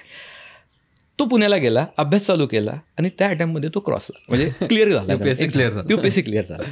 तर अशा काही घटना ज्या घडतात त्यावेळेस मला असं वाटतं की ट्रान्सप्लांटेशन फक्त हे रिलेटेड टू कॉस्मेटिक नाही आहे, तुमचे बरेच बॅरियर ब्रेक करणारी सर्जरी आहे की जे तुम्हाला जो न्यूनगंड तयार होतो त्यातनं बाहेर काढणारी सर्जरी, कॉन्फिडन्स बुस्टिंग, वेगळा कॉन्फिडन्स देणारी सर्जरी आहे जर ती व्यवस्थित केल्या गेली तर. हो, तोही महत्त्वाचा मुद्दा. नाही तर मग ते प्रॉब्लेम पण वाढू शकतात. जर व्यवस्थित नसेल तर मग जास्त प्रॉब्लेम वाढतात, तो अजून जास्त डिप्रेशनमध्ये जातो जर प्रॉपर नसेल केल्या गेला तर तोही एक ॲस्पेक्ट आहे. तर त्यामुळे ह्या सर्जरीला थोडंसं वेगळ्या पद्धतीने बघण्याची गरज आहे असं मला वाटतं. एक जनरली पण आपण पाहिलं आहे की जसं अगदी पूर्वी लहानपणी दाताला तार लावायची म्हटल्यावरती दिसायची शाळेत, मग लोक चिडवतील की काय, म्हणून काय लोक मग बोलताना किंवा फोटो पण काढताना तार लावल्यावर अगदी असे लपून फोटो काढायचे. तसं हेअर ट्रान्सप्लांटचं पण लगेच दिसण्यात येतं कोणी जर का ती प्रक्रिया केली असेल तर त्याच्याबद्दल मला तुम्हाला विचारायचं होतं की त्याच्याबद्दल रिॲक्शन्स कशा असतात, स्टिग्मा आहे का, लोक थोडी लाजरी बुजरी होतात का त्याच्या संदर्भात? येस, म्हणजे बऱ्याच लोकांना ट्रान्सप्लांट मी हे केलं आहे हे दाखवायचंच नसतं की मी ट्रान्सप्लांट केलं आहे, तो सोशल स्टिग्मा आहे.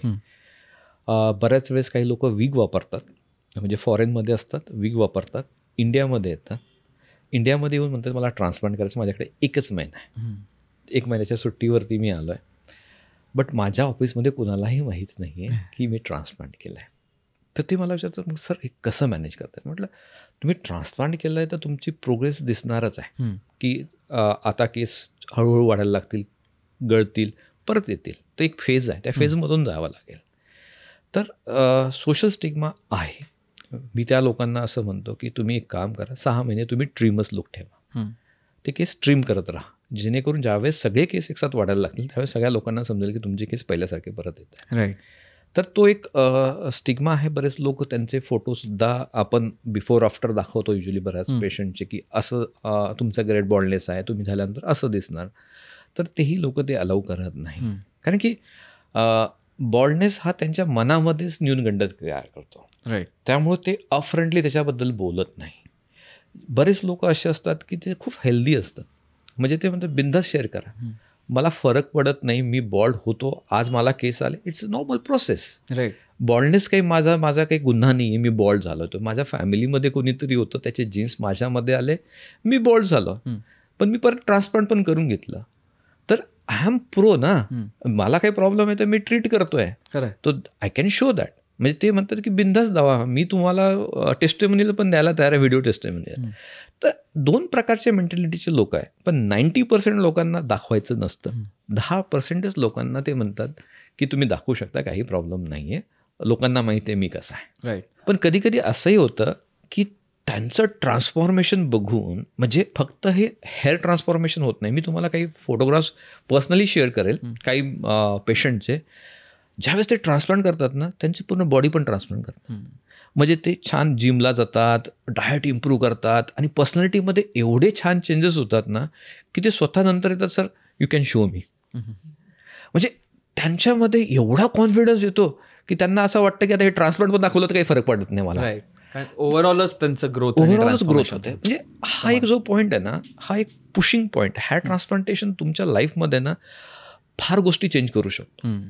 म्हणजे तुमचं फिजिक्सपासून तुमचं मेंटॅलिटीपर्यंत सगळ्यावरती काम करतो असं मला वाटतं. राईट. कारण आय थिंक आत्ता आपलं इन जनरलच जग जिकडे चाललंय ते बघता, पूर्वी असं नव्हतं, पण आता आपण ऑलमोस्ट प्रत्येक घडीला लोकांसमोर असतो, फिजिकली डिजिटली दोन्ही. आणि आजकाल तर कोणत्याही प्रकारची तुम्ही नोकरी केलीत तरी तुम्ही स्वतःला कसं कॅरी करताय, कसं प्रेझेंट करताय, हे खूप खूप आहे त्याच्यात. आणि अगदी जसं म्हणालो, कॉलेजला असताना एवढ्या स्टोऱ्या टाकतो आपण, रील्स आणि सगळंच आलं. त्यामुळे हे कधीतरी कॉन्फिडन्सला बॅरियर निर्माण होऊ शकतं आणि खरंच म्हणजे विचारच लोकांचे त्याच्यामुळे अडकू शकतात, कारण ते त्याच्यातच अडकून राहतात की अरे मला आता बहुतेक टक्कल पडायला लागलंय. याच्यामध्ये मला एक पॉईंट इथेही ॲड असा करावा असा वाटतो की ठीक आहे, प्रीमॅच्युअर बॉल्डनेस हा खरंच प्रॉब्लेम आहे, पण त्याच्यापेक्षाही जास्त फंडामेंटल प्रॉब्लेम काय झाला आहे आपल्या सोसायटीमध्ये, बिकॉज ऑफ सोशल मीडिया किंवा शो ऑफ करणे किंवा मी बेस्ट कसा आहे, भले मी कसाही असू देत पण माझं बेस्ट व्हर्जन दाखवण्याची जी चढाओढ निर्माण झालेली ना, त्याच्यामुळे डिप्रेशन आणि बाकीचे सायकोलॉजिकल इश्यूज तयार झालेले लागलेत. हो. कारण की जर विचार आपण केला तर केस असण्याने किंवा नसण्याने आपल्या आयुष्यामध्ये तसा फिजिकली काही फरक पडणार नाही. म्हणजे आपण बिमार नाही होत, तुमचे सगळे ऑर्गन चालू आहेत, पण आपण फंडामेंटली विचार करत नाही आहोत की आपला व्यक्तिमत्व कसं इम्प्रूव्ह करता येईल, आपली पर्सनॅलिटी, बाकीच्या आपलं नॉलेज कसं इम्प्रूव्ह करता येईल, आपलं फिजिक कसं इम्प्रूव्ह करता येईल. कदाचित त्या गोष्टी जास्त महत्त्वाच्या आहेत, पण त्याच्यावरती कोणी फंडामेंटली कामच करत नाही, बेसिकवरती कामच केलं जात नाही आहे. राईट. की स्वतःला कसं ग्रूम करता येईल की ज्याने मला केस असोत किंवा नसो त्याने फरक नाही पडला पाहिजेत, अशा लेवलवरती आपण का चेंज करू शकत नाही. आपल्या ही जे जनरेशन आहे, यंग जनरेशन आहे, कदाचित आपण तिथे कमी पडतो आहोत. की ज्या व्हॅल्यूज आपण द्यायला पाहिजेत, की काय इम्पॉर्टन्स कशाला आहे हे समजायला, त्यालासुद्धा आपण कुठे ना कुठे कमी पडतो आहोत. राईट. त्याला ते कन्व्हे करू शकत नाही आहे. आपणही कदाचित, त्याचेही आई वडील कदाचित सोशल मीडियासोबतच अटॅच असतील, तो त्यांना बघत असेल म्हणून तोही त्यांना फॉलो करतो. तर आपल्या घरी काय होतं आहे, आपल्यासाठी काय महत्त्वाचं आहे, ते आपण कुठे ना कुठे रुजवण्यात त्यांच्या मनामध्ये कमी पडतो आहोत. म्हणून ते प्रॉब्लेम जास्त येतात असं मला वाटतं. त्यामुळे केस असण्याने डेफिनेटली बेटर वाटतं, पण तेच आयुष्य किंवा जग किंवा जीवन नाही आहे, त्याच्याशिवायही जगता येऊ शकतं. तुम्हाला मी एक सांगतो, एक डॉक्टर आहे जे हेअर ट्रान्सप्लांट सर्जन आहे, फॉरेनचे एक डॉक्टर आहे, त्यांच्या बॉडीवर एकही केस नाही आहे. का नाही आहे? त्यांना एक बिमारी आहे, त्याचं नाव आहे ॲलोपेशिया युनिव्हर्सॅलिस. म्हणजे त्या बिमारीमधनं सगळे केस शरीराचे जातात. पण त्या मनुष्याने जगणं सोडलेलं नाही. तो आजही हेअर ट्रान्सप्लांटचे क्लासेस घेतो, ट्रेनिंग देतो. मग लोक त्यांना म्हणू शकले असतात तुलाच केस नाही तर तू का असं करतोय. तेही न्यूनगंडामध्ये किंवा डिप्रेशनमध्ये जाऊ शकले असते. पण he is one of the famous doctor. पण ते त्याच्या हातामध्ये नाही आहे. केस ते गेलेत ते त्याच्या हातामध्ये नव्हतं. पण तो जो आज करतोय तर त्याच्यामध्ये हातामध्ये आहे ना, जे काय करतोय ते ही इज ट्रेनिंग डॉक्टर्स. तर मला यातनं हेच सांगायचं आहे की केस सर्वस्व नाही आहे. That is one of the essential part, but सगळं नाही आहे.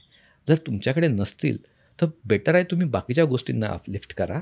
ह्या एक मायनर विषय सोडून द्या. आय मीन हा पण किती महत्त्वाचा अप्रोच आहे ना, कारण आपण हेअर ट्रान्सप्लांट आपण सर्व्हिस प्रोव्हाइड करतो म्हणून सगळ्यांनाच ते रेकमेंड करणं जिथे गरज आहे, आणि जे तुम्ही म्हणालात की इंटरनली सुद्धा माणूस ग्रो व्हायला हवा, प्रायोरिटीज कळल्या पाहिजेत.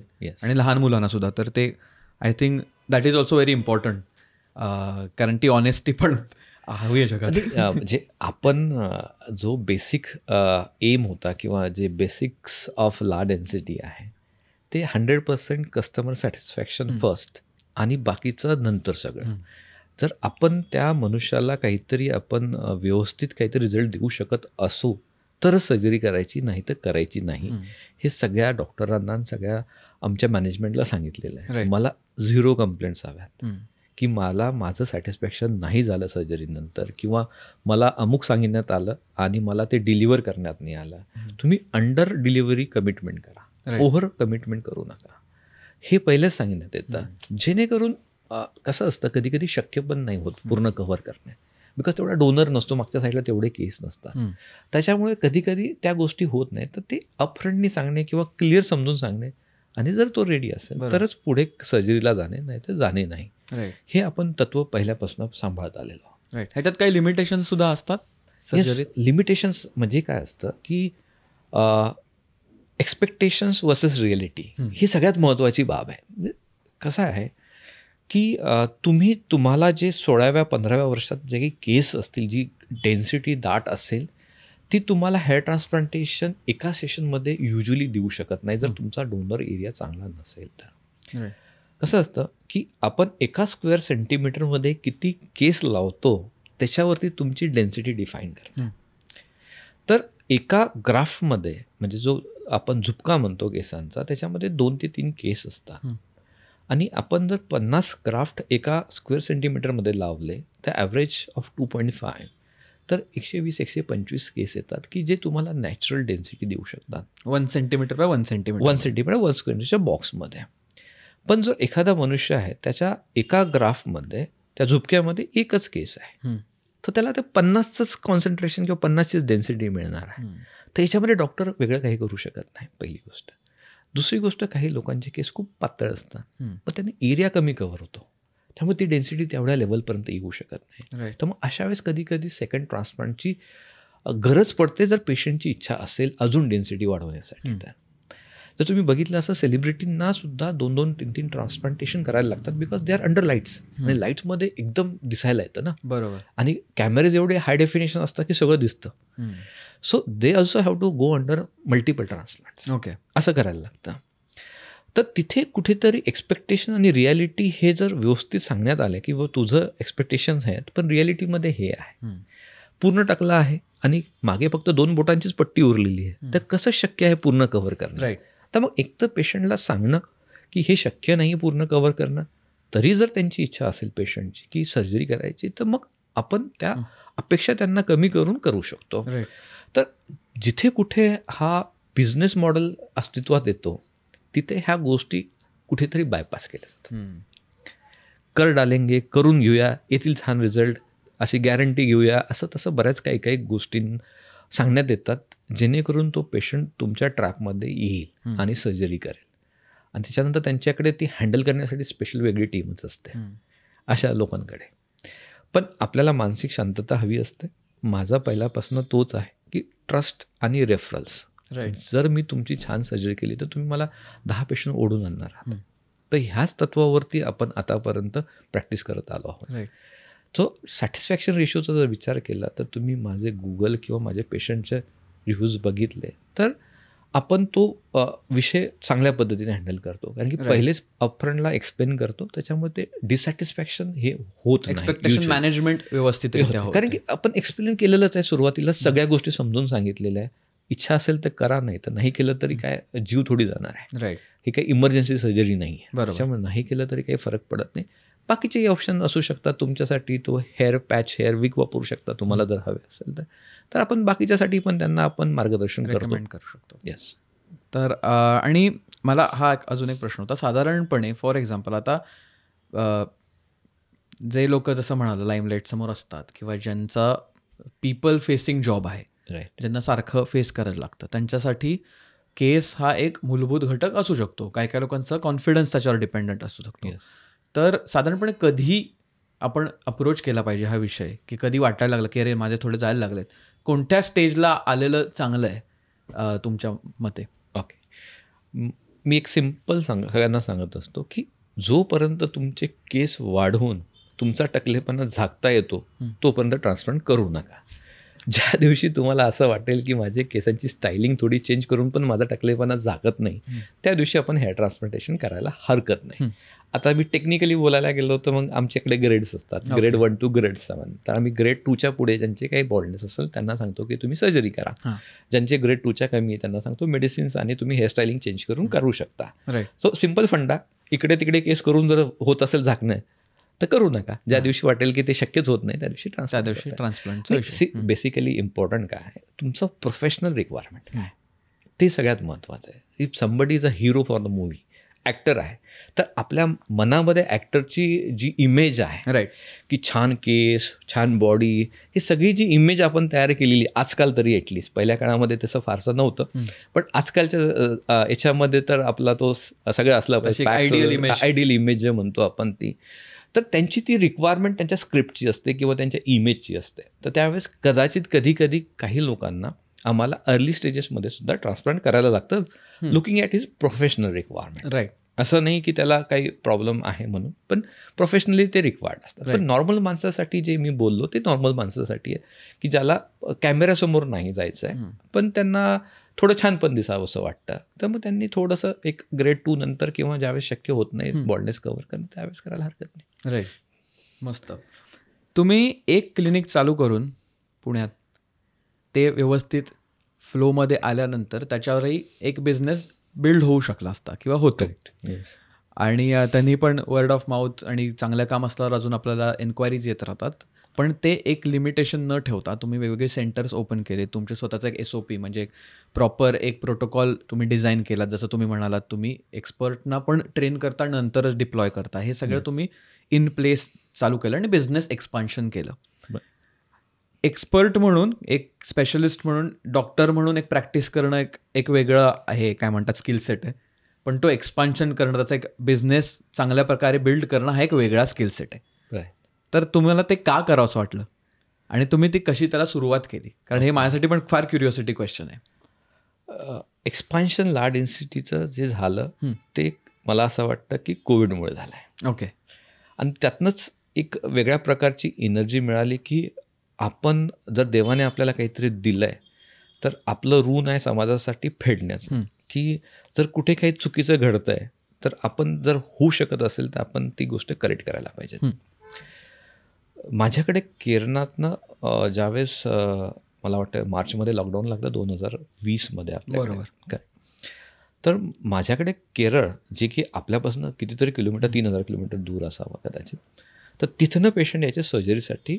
तर रिझन हे होतं की तिथे छान ट्रान्सप्लांट किंवा तो नॅचरल, मी जे म्हणतो की जे चांगलं ट्रान्सप्लांट असायला हवं, की जे जस्टिफायबल ट्रान्सप्लांट असायला, तिथं फार कमी व्हायचे. राईट. आणि कॉस्ट पण भरपूर असायची आणि रिझल्ट पण नसायचं. असे एक तर कॉस्ट भरपूर असले तर रिझल्ट पण मिळायला पाहिजेत. आपण म्हणतो ना की कॉस्ट इफेक्टिव्हनेस असायला पाहिजेत. तुम्ही कॉस्टही जास्त घेताय आणि रिझल्टही देत नाही आहेत, तर मग समहाऊ लोक सॅटिस्फाईड नव्हते. कोणी दिल्लीला जायचं, कोणी चंडीगडला जायचं. तर माझ्याकडे एक पेशंट आला की ज्याचं 32 क्लिनिक्सनी रिजेक्ट केलेला पेशंट होता. म्हणजे इंडियातले तो सगळे ऑलमोस्ट क्लिनिक चांगले चांगले जे होते किंवा ज्यांचं थोडं सोशल मीडियावरती प्रेझन्स वगैरे होता, ते सगळ्यांना त्याने झालं होतं करून, पण सगळ्यांनी सांगितलं शक्य नाही. तर तो मी ट्रान्सप्लांटचा तो पेशंट मी केला आणि तो छान झाला. म्हणजे आणि आज चांगला आहे, त्याचा रिझल्ट वगैरे छान आहे, त्याचं लग्न झालं, मुलं झाले, गाडी वगैरे, बंगला सगळं झालं त्याचं. त्याच्यानंतर he became a YouTuber also later on. So बऱ्याच गोष्टी त्याच्या लाईफमध्ये घडल्या. तर त्यावेळेस मला असं समजलं की केरळामध्ये खूप जास्त प्रॉब्लेम आहे, तिथे चांगले सेंटर्स नाही हेअर ट्रान्सप्लांट करण्याचं. आणि लॉकडाऊनमध्ये माझ्याकडे 90 ते 100 पेशंटचे बुकिंग्स ऑलरेडी होते ज्यावेळेस लॉकडाऊन डिक्लेअर झालं. आता लॉकडाऊनमध्ये लोकांनी करायचं काय हा सगळ्यात मोठा प्रश्न होता. आता घरात बसून करणार काय, तर सगळ्यांना सुट्ट्या होत्या, तर ते काहीतरी करायचं, वेळ मिळालेला आहे म्हणून त्या लोकांचे फोन चालू, सर कैसे करे, ट्रांसप्लांट तो करना है बट आप इधर नहीं आ सकते, मैं उधर नहीं आ सकता हूँ. तर ज्यावेळेस पहिली फ्लाईट अनाऊन्स झाली त्याच्यानंतर मी 10 दिवसांनी मी केरळामध्ये डायरेक्ट लँड झालो, बघायला की तिथे काय स्कोप आहे का, आपल्याला कोणासोबत कोलॅबरेट करून हेअर ट्रान्सप्लांट करता येईल का, ॲटलिस्ट त्या लोकांचे तरी आपण ट्रान्सप्लांट करू शकतो, त्या ज्यांचे बुकिंग्स आहेत ते पुण्यात येत होते. तर मग त्यांना तिथे सर्व्हिस देण्यासाठी किंवा त्यांना तेवढं काम करण्यासाठी म्हणून मी केरळामध्ये एक सेंटर ओपन केलं.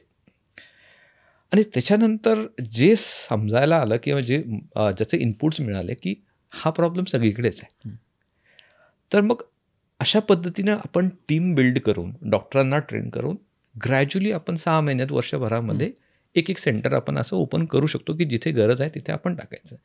मी सेंटर कधीच मार्केट ॲनालिसिसवरती टाकत नाही. ज्यावेळेस लोकांची डिमांड त्या एरियातनं खूप जास्त व्हायला लागतं की जे रिपीटेडली महिन्याला रिक्वायरमेंट असते, त्या ठिकाणीच फक्त सेंटर माझं येतं. असं मार्केटमध्ये की इथे बिझनेस होऊ शकतो म्हणून टाकायचं हा कधीच नसतो. माझं ऑलरेडी मार्केट रेडी असतं किंवा लोक माझे ऑलरेडी तिथे असतात, त्यावेळेस तिथे सेंटर येतं. राईट. कारण लोक म्हणतात की इथे आमच्याकडे कोणीच नाही, तुम्ही या प्लीज, तर मग त्यावेळेस पुढचं सेंटर ओपन होतं. तर हा जो एक्सपान्शनचा जो काही आपण करतो आहोत, दिस इज ऑन डिमांड आहे. मी स्वतःहून म्हणून काही करत नाही आहे, कारण की माझा एकदम लिमिटेड आहे. माझं काही खूप जास्त मिडल क्लास फॅमिलीच्या काय एक्सपेक्टेशन्स असतात, तसंही एक मुलगा एक छोट्याशा गावातून आलेला त्याच्या काय एक्सपेक्टेशन्स असणार आहेत. असं खूप काही मला काही चार्टर प्लेन किंवा हेलिकॉप्टर चॉपर घेऊन फिरायची इच्छा पहिल्यापासूनच नव्हती. तर आपली रिक्वायरमेंट एका सेंटरने ही पूर्ण झाली असते, पण ती लोकांची रिक्वायरमेंट पूर्ण होत नव्हती, म्हणून हे सेंटर्स आलेत. राईट. आणि त्यालाच आपण मल्टिप्लाय करण्याचा प्रयत्न करतो की हे जे काही ग्रे मार्केट आहे त्याला आपण कमी करण्याचा प्रयत्न करू, किंवा जिथे चुकीचे हेअर ट्रान्सप्लांटचे रिझल्ट्स येत आहेत किंवा ज्या लोकांचे हेअर ट्रान्सप्लांटेशनमुळे करिअर खराब झालं आहे अशी भरपूर केसेस आहेत, त्यांना आपण रिपेअर करतो. 2-2, 3-3 वेळेस ट्रान्सप्लांट केलेले पेशंटसुद्धा माझ्याकडे येतात जे आपण रिपेअर करतो. तर हे ॲटलिस्ट एक ऑप्शन लोकांकडे असावा की जिथे जाऊन त्यांना ॲटलिस्ट सॅटिस्फॅक्शन मिळेल, म्हणून हा सगळा प्रपंच चालू आहे. राईट. कमाल. मला कुतूहल जागृत झालंय. प्रश्न असा आहे, इन जनरल आता माझाही एक खूप जवळचा मित्र डॉक्टर आहे, त्याच्या घरी पण सगळे डॉक्टर आहेत, त्यामुळे मी डॉक्टर यांची लाईफस्टाईल लहानपणीपासून होतो, त्याच्याकडे खेळायला जायचो तेव्हा माहिती होतं मला काय चाललंय.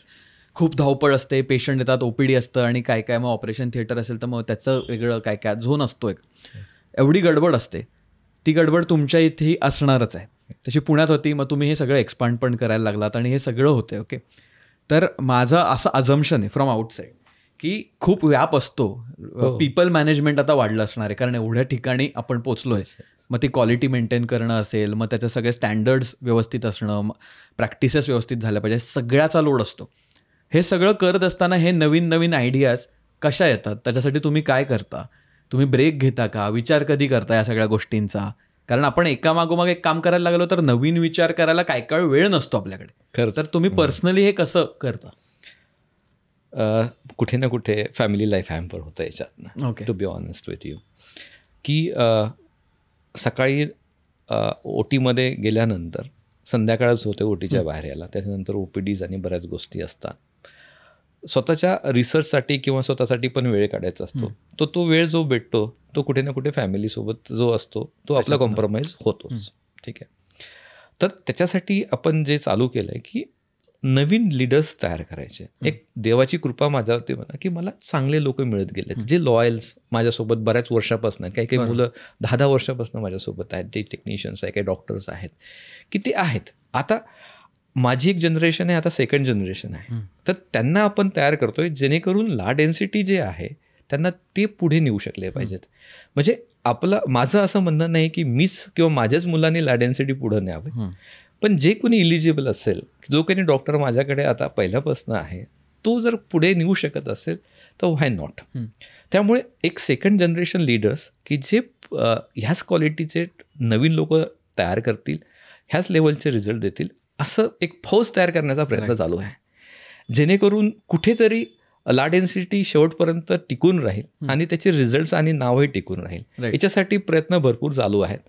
आणि एक चांगलं असं असतं की I am attach to so many organisations, international hair restoration society असू देत किंवा आपली इंडियाची AHRS असू देत, मी याच्यासोबत अटॅच आहे. आणि त्या कॉन्फरन्सेस मी आवर्जून करतो. ॲटलिस्ट तेवढे 3-3 दिवस तरी मी काढतो, जेणेकरून एक नवीन थॉट प्रोसेस तयार होते. आणि कुठेतरी काही कंप्लेंट्स आल्या तर त्यातनं काहीतरी एक नवीन विचार येतो. की एक सांगायचं म्हटलं तर मी एक टेक्निक रिअल टाईम FU म्हणून नावाचं टेक्निक थोडंसं डिझाईन केलं. एक सिम्पल कन्सेप्ट होता की केस जर शरीराच्या बाहेर राहतील तर तो मरण्याचा चान्सेस आहे. त्याला ब्लड सप्लाय नाही, ऑक्सिजन नाही. तर मग आपण असं काय करू शकतो की काढला केस परत शरीरामध्ये परत जाईल, म्हणजे जिथे लावायचं आहे तिथे परत जाईल. तर त्यामुळे आम्ही काय केलं की त्या टेक्निकला थोडं रिव्हर्स केलं. सुरुवातीला काय करायचे, पहिले केस काढून नंतर होल्स बनवून त्याच्यामध्ये केस लावायचे.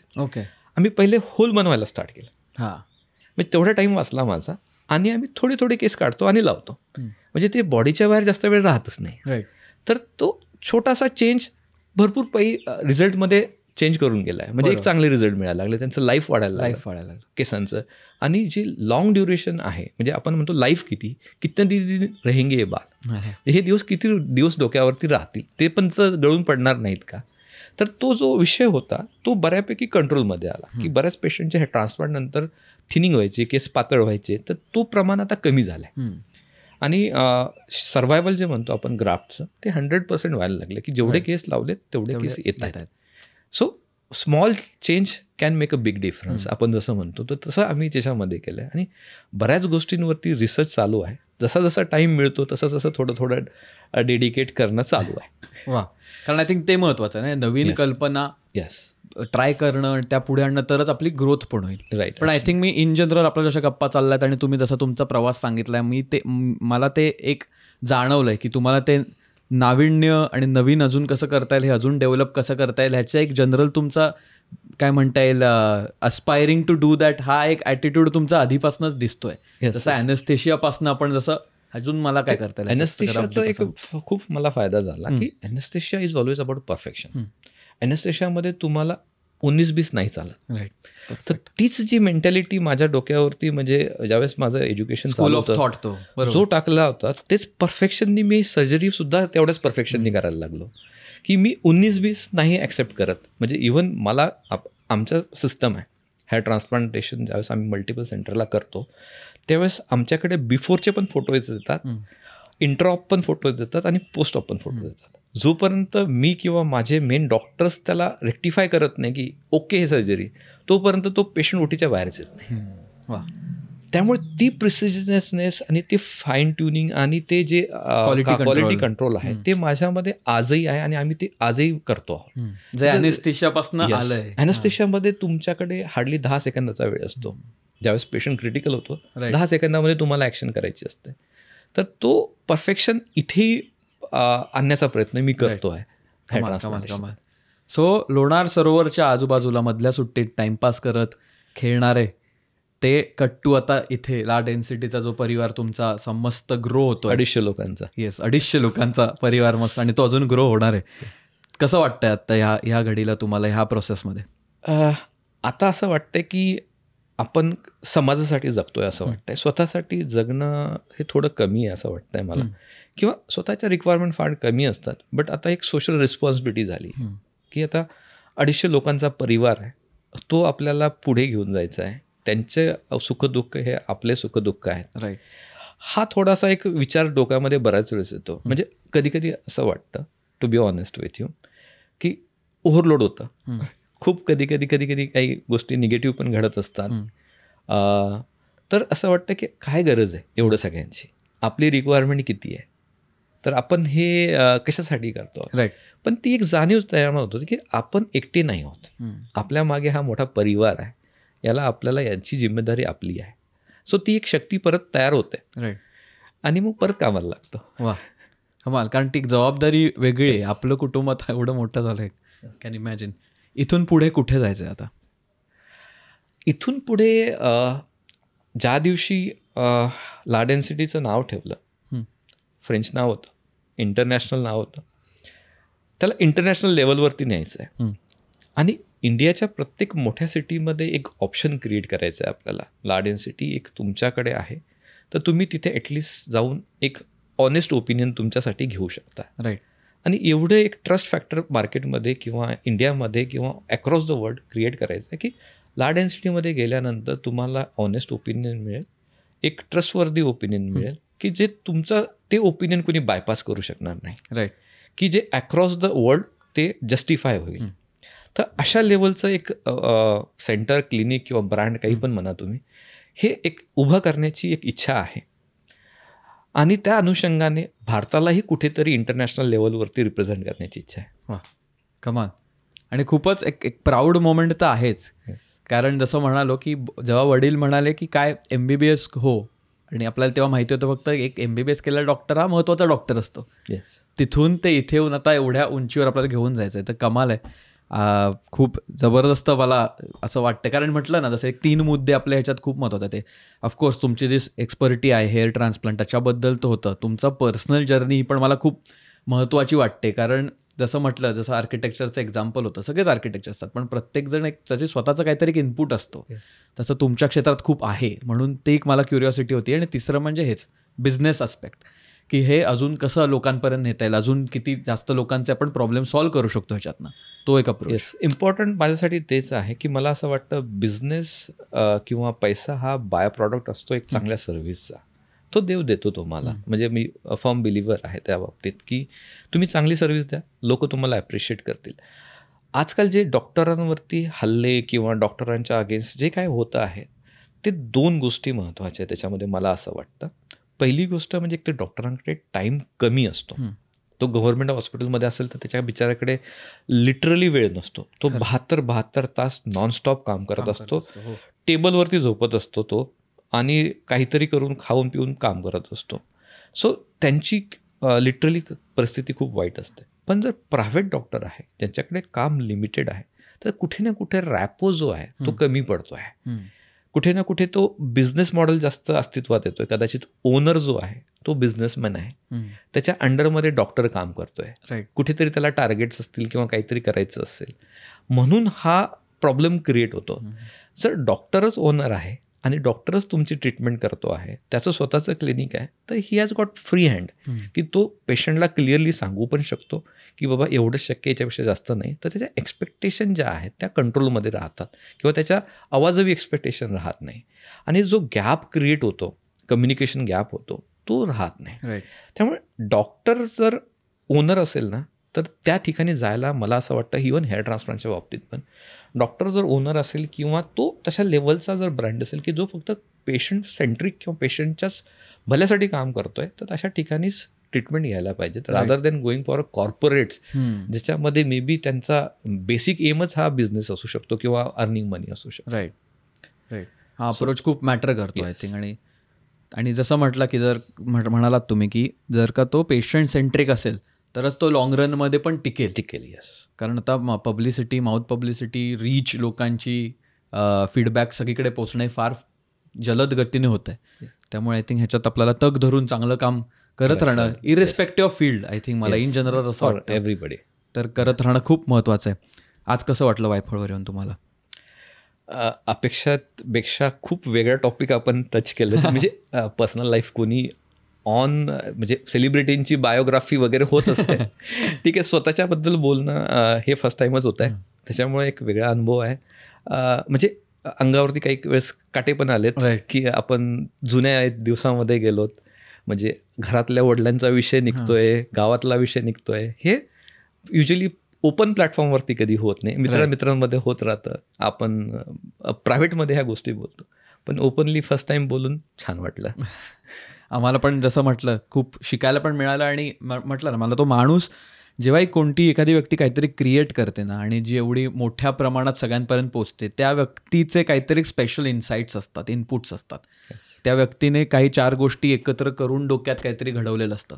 त्यामुळे मला ते खूप महत्त्वाचं वाटतं. म्हणून आज तुमच्याशी बोलून पण ते डेन्सिटी, का एवढी डेन्सिटी आता वाढत चालली आहे केसांची पण आणि सेंटर्सची पण आणि एवढ्या चांगल्या सॅटिस्फाईड पेशंट्सची पण, ते पण मला खूप जाणून घ्यायचं होतं. त्यामुळे आम्हाला ते खूप मस्तरित्या समजलं आणि जसं म्हणाला इररेस्पेक्टिव्ह ऑफ फील्ड इन जनरल काही कसं बिल्ड करता येऊ शकतं, त्याचा मागचा अप्रोच कसा असावा, ह्याच्याबद्दलही आपल्या सगळ्या मंडळींना काय काय नवीन ऐकायला मिळालंच असेल. तेही आहेच. आम्ही युजली एपिसोडच्या शेवटीने एक शब्द देतो, ते लोक कमेंटमध्ये टाकतात, म्हणजे आपल्याला कळतं आणि हा अख्खा एपिसोड बघितला आहे. तर तुम्ही कोणता शब्द एक सजेस्ट कराल? Honesty towards your profession is the best way of doing any business. वा, मग ऑनेस्टी असा शब्द आपण देऊया. Honesty, that's it. झकास. ऑनेस्टी हा शब्द तुम्ही कमेंटमध्ये टाका, म्हणजे आम्हाला कळेल तुम्ही इथपर्यंत बघितलं. पुन्हा एकदा तुम्ही वेळात वेळ काढून आज वायफळवर आलात, त्यासाठी खूप खूप धन्यवाद. धन्यवाद. आणि तुम्हाला मी पुढच्या भागात लवकरच भेटू. थँक्यू.